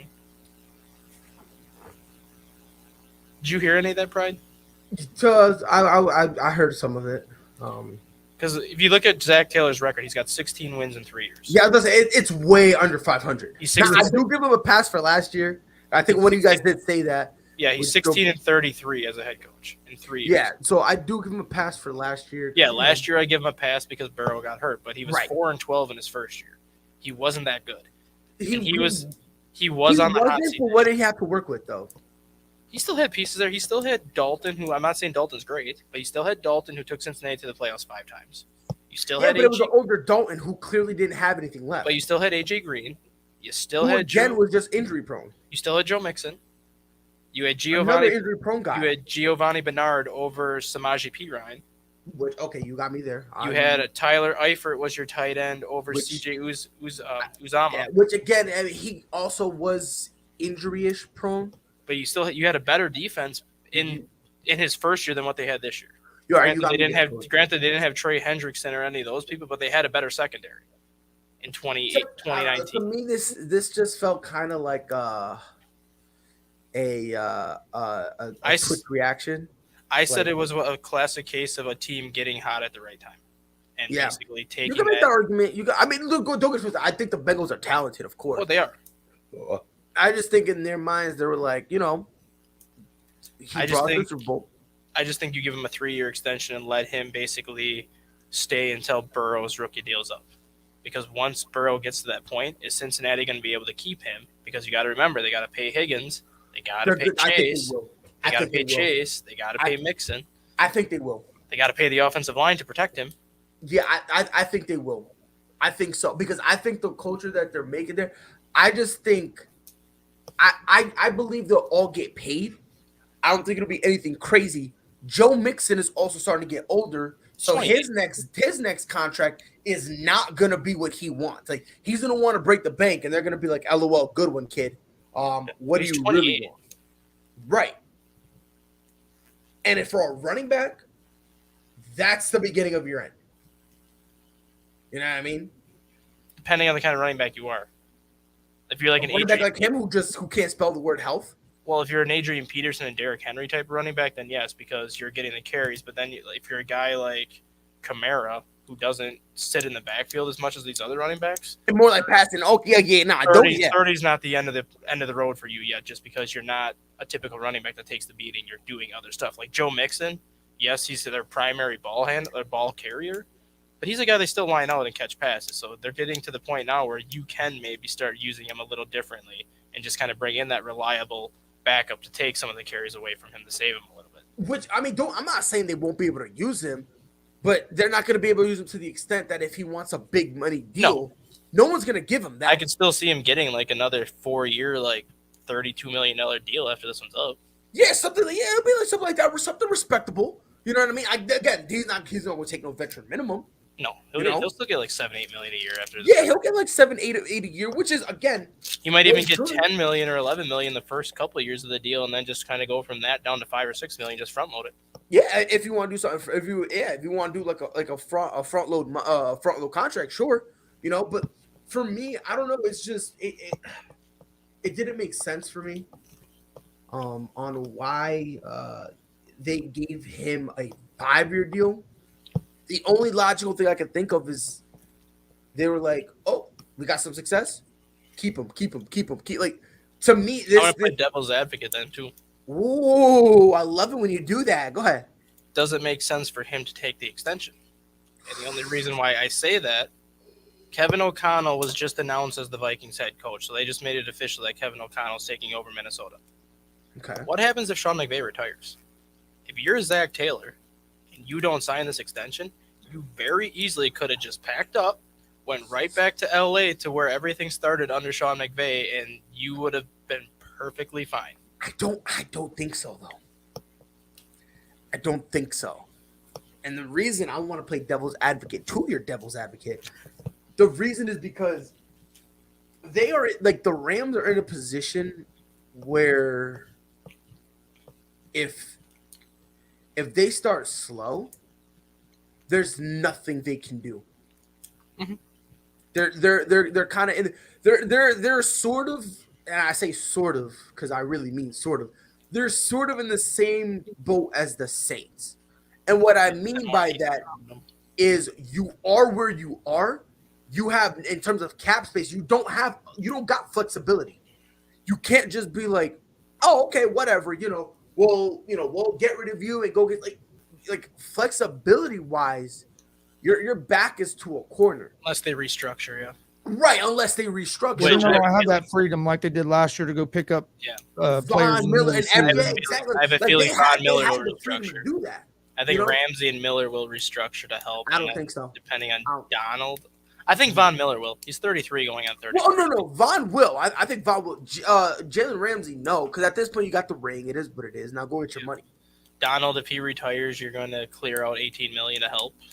I mean, Stafford, I could see restructuring just because. But here's the thing. See, you're hoping that they restructure. I don't. Right? I'm not even worried about. No, I'm talking about Zach Taylor. If you're going to the Rams, right? You're hoping, you're hoping that you're restructuring. Yeah. So that way, you can be able to work a little bit just in case you need it to happen, because it's very seldom teams go back to back, and it's even more seldom, it's even more rare they go back to back with the same roster. And that already going back to back is already, you're already on this unique pedestal that like very few can get. The only reason why I brought that up with the same roster, the only reason why I brought that up too is going from Cincinnati to the Rams, it's pretty much the same team. You have Burrow and Stafford, who I'm going to put on the same level right now just because Burrow's only in his second year and Stafford's been doing it for 12 years. But Cooper Kupp is the Rams version of Jamar Chase. Odell Beckham was the Rams version of T. Higgins. Mm-hmm. Robert Woods was the Rams version of Tyler Boyd. Yep. Higbee's the Rams version of Uzama. And then Cam Akers and Sony Michel are basically your Samaje Perine and Joe Mixon. So offensively, you're walking into basically the same system that you have in Cincinnati, except you have a better offensive line, you have a better defense. If you can get a guy like Stafford to restructure, a guy like Von Miller to restructure, which I'm pretty sure Stafford will at this point because he's got his ring, he's going on 34. There's nothing really left for him to prove at this point. Mm-hmm. Same with Von Miller. He's got 2 rings now. Yep. It would be a perfect situation for Zach Taylor to walk into because he wouldn't really have to change too much of what he's got. Just a little bit more structuring and fine-tuning. And you're right, but here's the thing. Like, when it comes to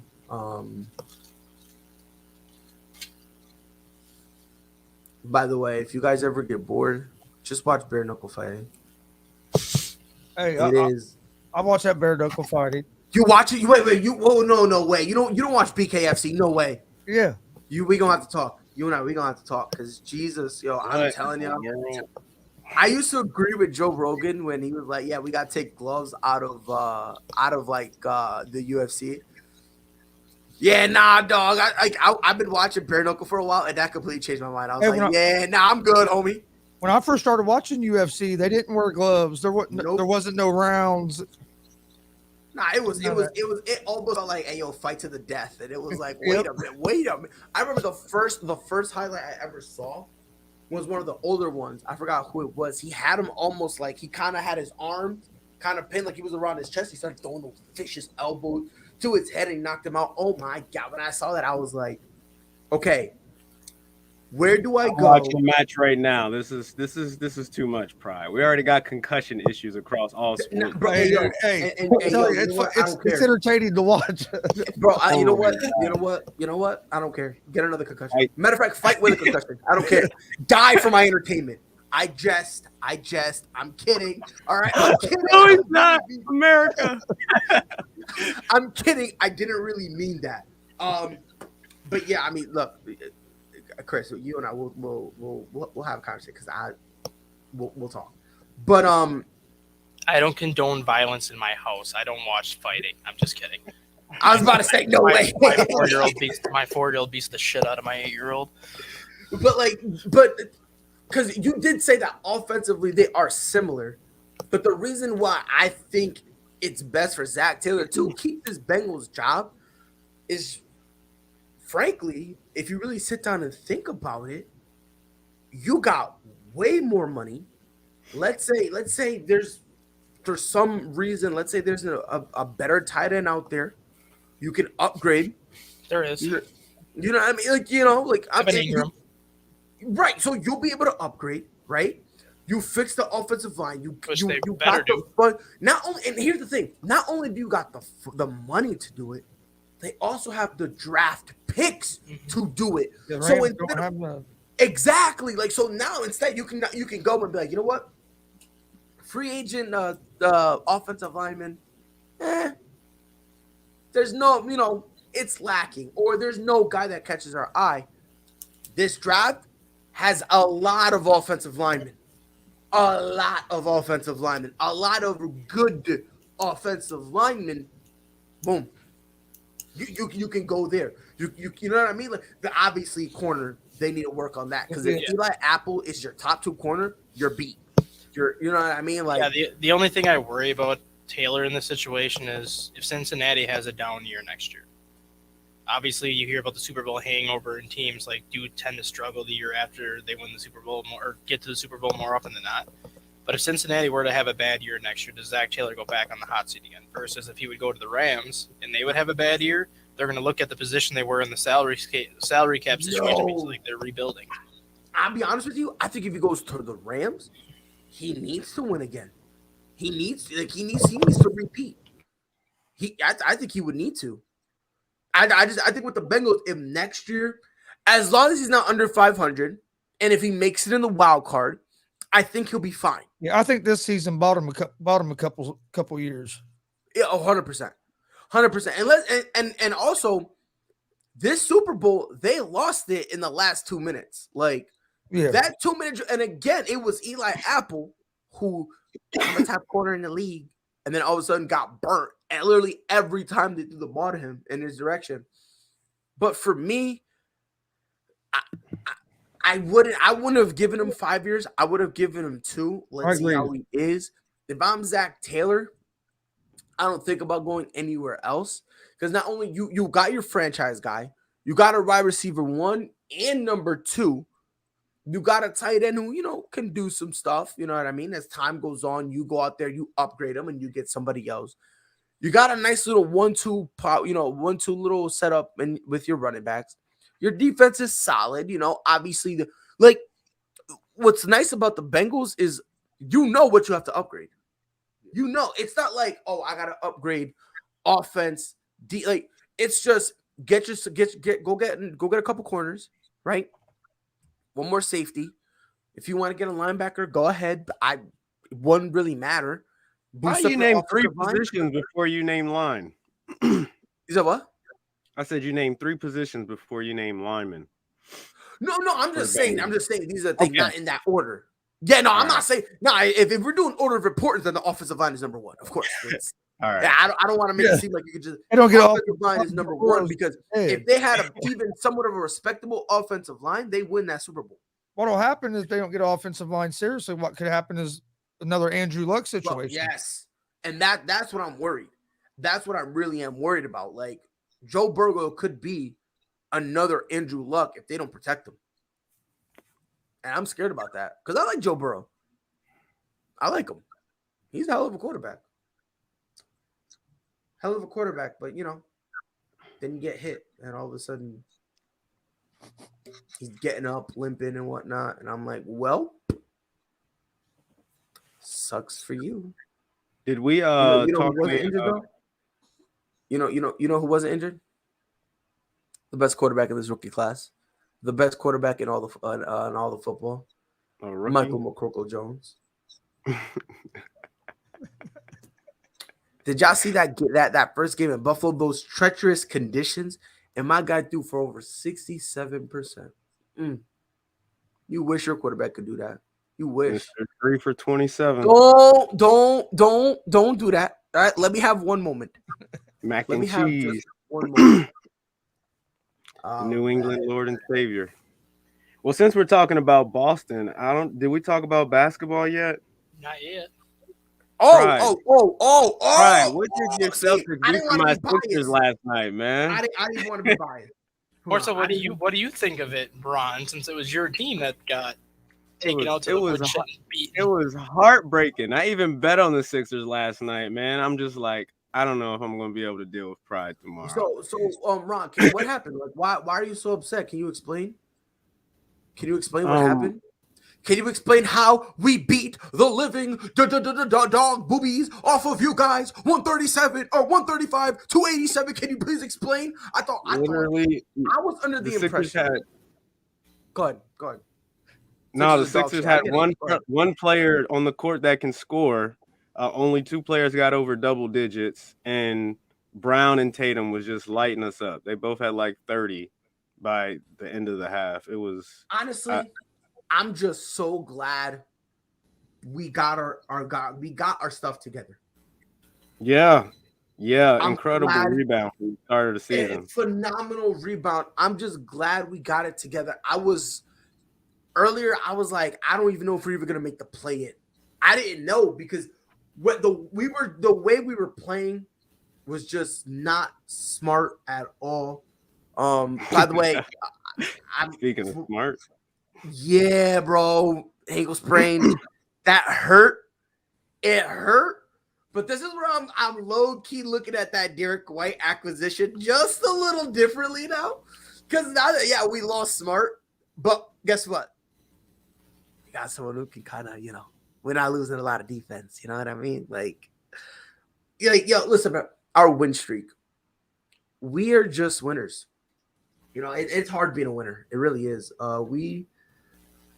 It's just so hard. We're on a 9-game winning streak right now, And by the way, Ron, because you wanted to be petty last time I was talking about it, let's talk about some of the teams. So they started off with the Pelicans, Y'all beat the best team in the NBA.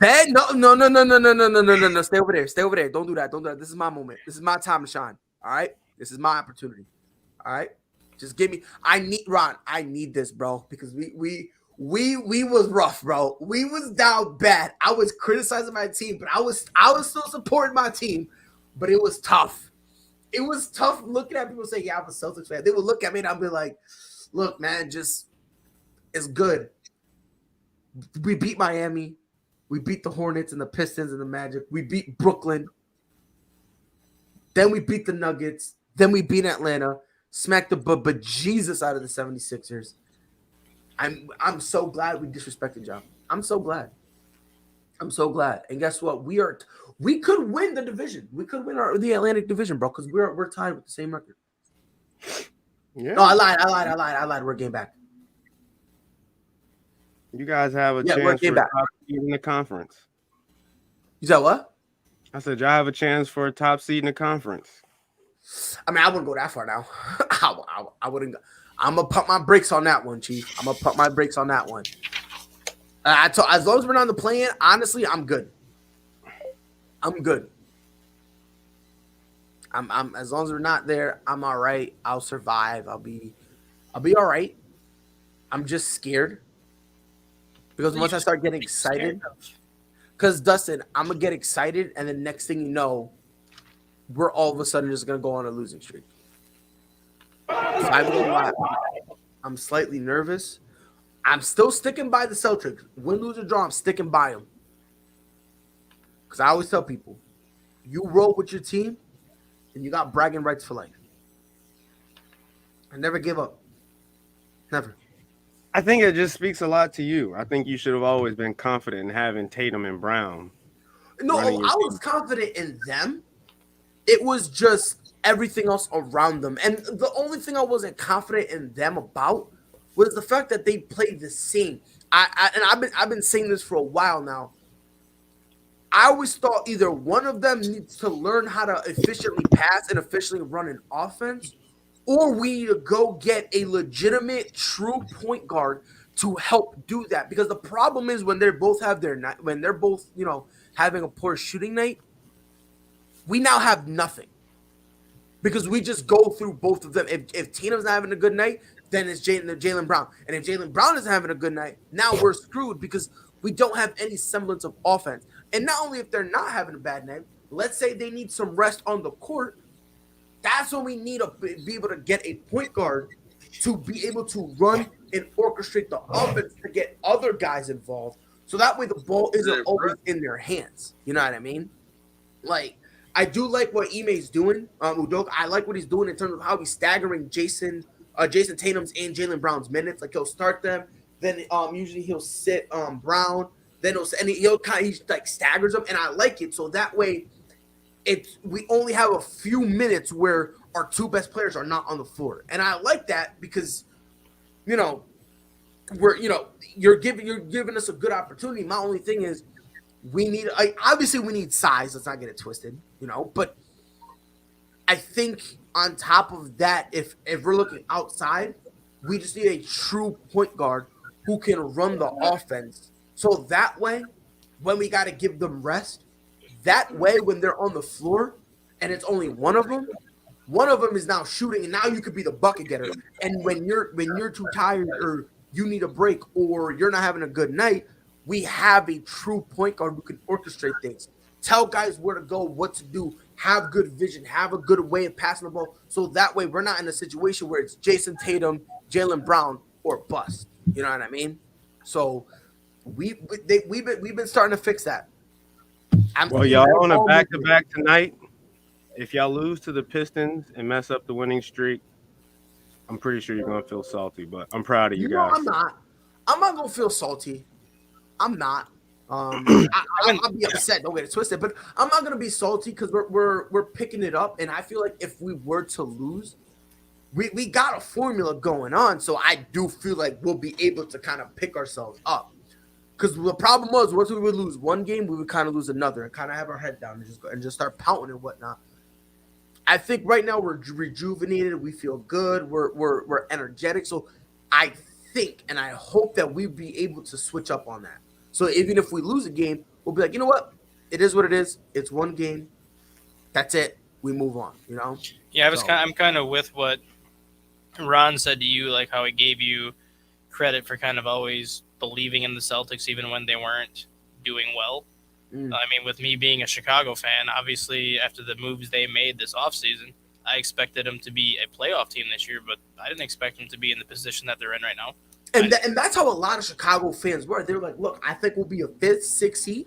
Mm-hmm. We'll be a tough first round, and if we make it, great. If not, hey, we're building." Especially with the injuries, like I never would have expected them to be where they are. And even looking last year when they made that trade for Vucevic last year, the Bulls were 18-19 when they made that trade last year and were the 6th seed. And then they lost the first 9 games after they got Vucevic, but like they were still in like a playoff position for a large chunk of last season too. So they were close last year. It was just that they didn't have, I think, enough overall scoring last year to help Zach LaVine. And now that they got it, they're finally where the fans wanted them to be. But after seeing all the injuries that they've had to deal with, I don't think there's any Chicago fan out there that would expect them to be where they are, knowing the injuries that they've had to overcome. It's crazy, bro. We hit 25 threes that game, franchise record. Golden who? Come on, stop playing, bro. Steph what? Stop playing with me. Don't go there. Stop playing, bro. Don't Nah, go there. bro. Brah, we the splash trio, bro. What's the synonym for splash that has a T? Because you know what? I want a trio. Derek White is now. Derek White is he's the top 3 player in the league.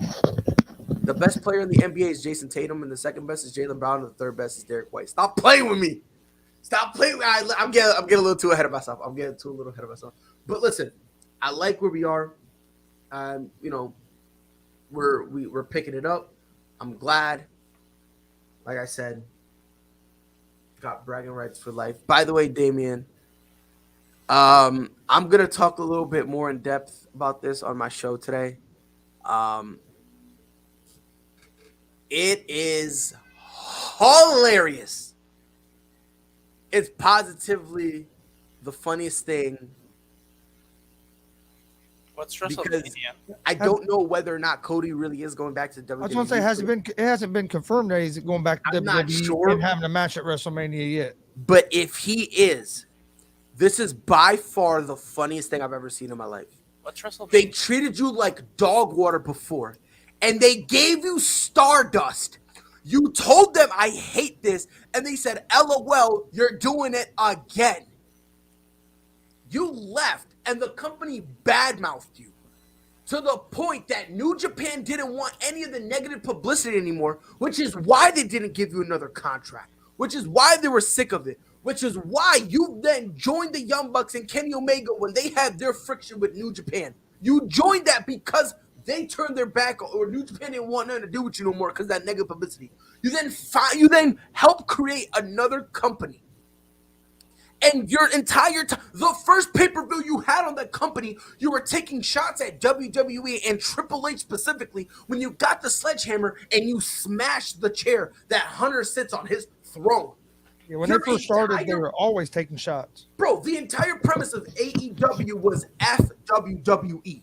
That was your entire premise. So for you to do that, and you're one of the leaders of this entire FWWE movement, for you to do that and then go back to a company you know is going to basically treat you nice for a month and then forget about you again, a company that'll be, hey, cool, thanks for being here. By the way, go paint your face again. You're going to be Stardust again. A company that has never given you a World Heavyweight Championship title run when you've deserved it, who have disrespected you constantly to the point that they saying them giving you the Intercontinental Championship is the apex of your career. A company who, when you walked, laughed and said you would never do anything. When you go back to that company, go back to your toxic ex, bro. Go back to your toxic ex, and then when the same thing happens again, I dare you to cry. I dare you. They didn't just disrespect him; they just disrespected his family. I mean, if you think about it, look what they've done with Dusty and even Dustin Rhodes. And the only reason now that they care about the American Dream's Dusty Rhodes, Rip, only reason they care about him, let's be fair, is just for cheap publicity, so that way they can just do the Dusty Cup crap. Yep, That's all it is. They don't care about him. That's all it is. The war games and stuff like that. They use all of Dusty's ideas, but he don't get no credit for it. No, they don't. They So don't, bro. So what is WrestleMania? What is WrestleMania? To me, wrestling died when The Undertaker left. There's also a rumor that Stone Cold's going to wrestle a match at WrestleMania. Kevin Owens? Fuck me, man. See, that's when wrestling died, is when Stone Cold, The Rock, and Triple H all started not wrestling anymore. And it was just it's just because then they try to switch it to this PG era. And I'm like, I get it. Don't be the Attitude Era. Don't you remember? No. That's the era they never should have went away. Say, they can't do the Attitude Era now. Really? Yeah. We had They can because AEW is out here. Well, that's bro, true. Listen, we had Inferno Man. Some of the stuff they done back then they couldn't do now. When Shawn Spears is flipping the camera off literally every other time, when Chris Jericho, when he was leading the Inner Circle against the Pinnacle, and it was, I think it was I forgot what pay-per-view it was. I forgot which one it was, but it was basically like the 5-on-5. When he's mentioning that Jack Swagger had his back when he was almost assassinated in 2012 when he was in Abu Dhabi, when he's mentioning that type of stuff, when you have MJF who literally curses every other word. You know, like I don't know. You can't tell me that like some semblance of the they can't do a lot. They couldn't do some of the stuff they done back then. Now. Oh yeah, no, they can't do all of it. I should rephrase like it. That's what I meant. Like The Rock with that whole thing where he says, "Oh, I'm gonna say it in Chinese for you," and then he, that like what he said. I don't want to say it because I feel like I'll get in trouble. But when he basically was mocking how Chinese people speak, you can't do that now.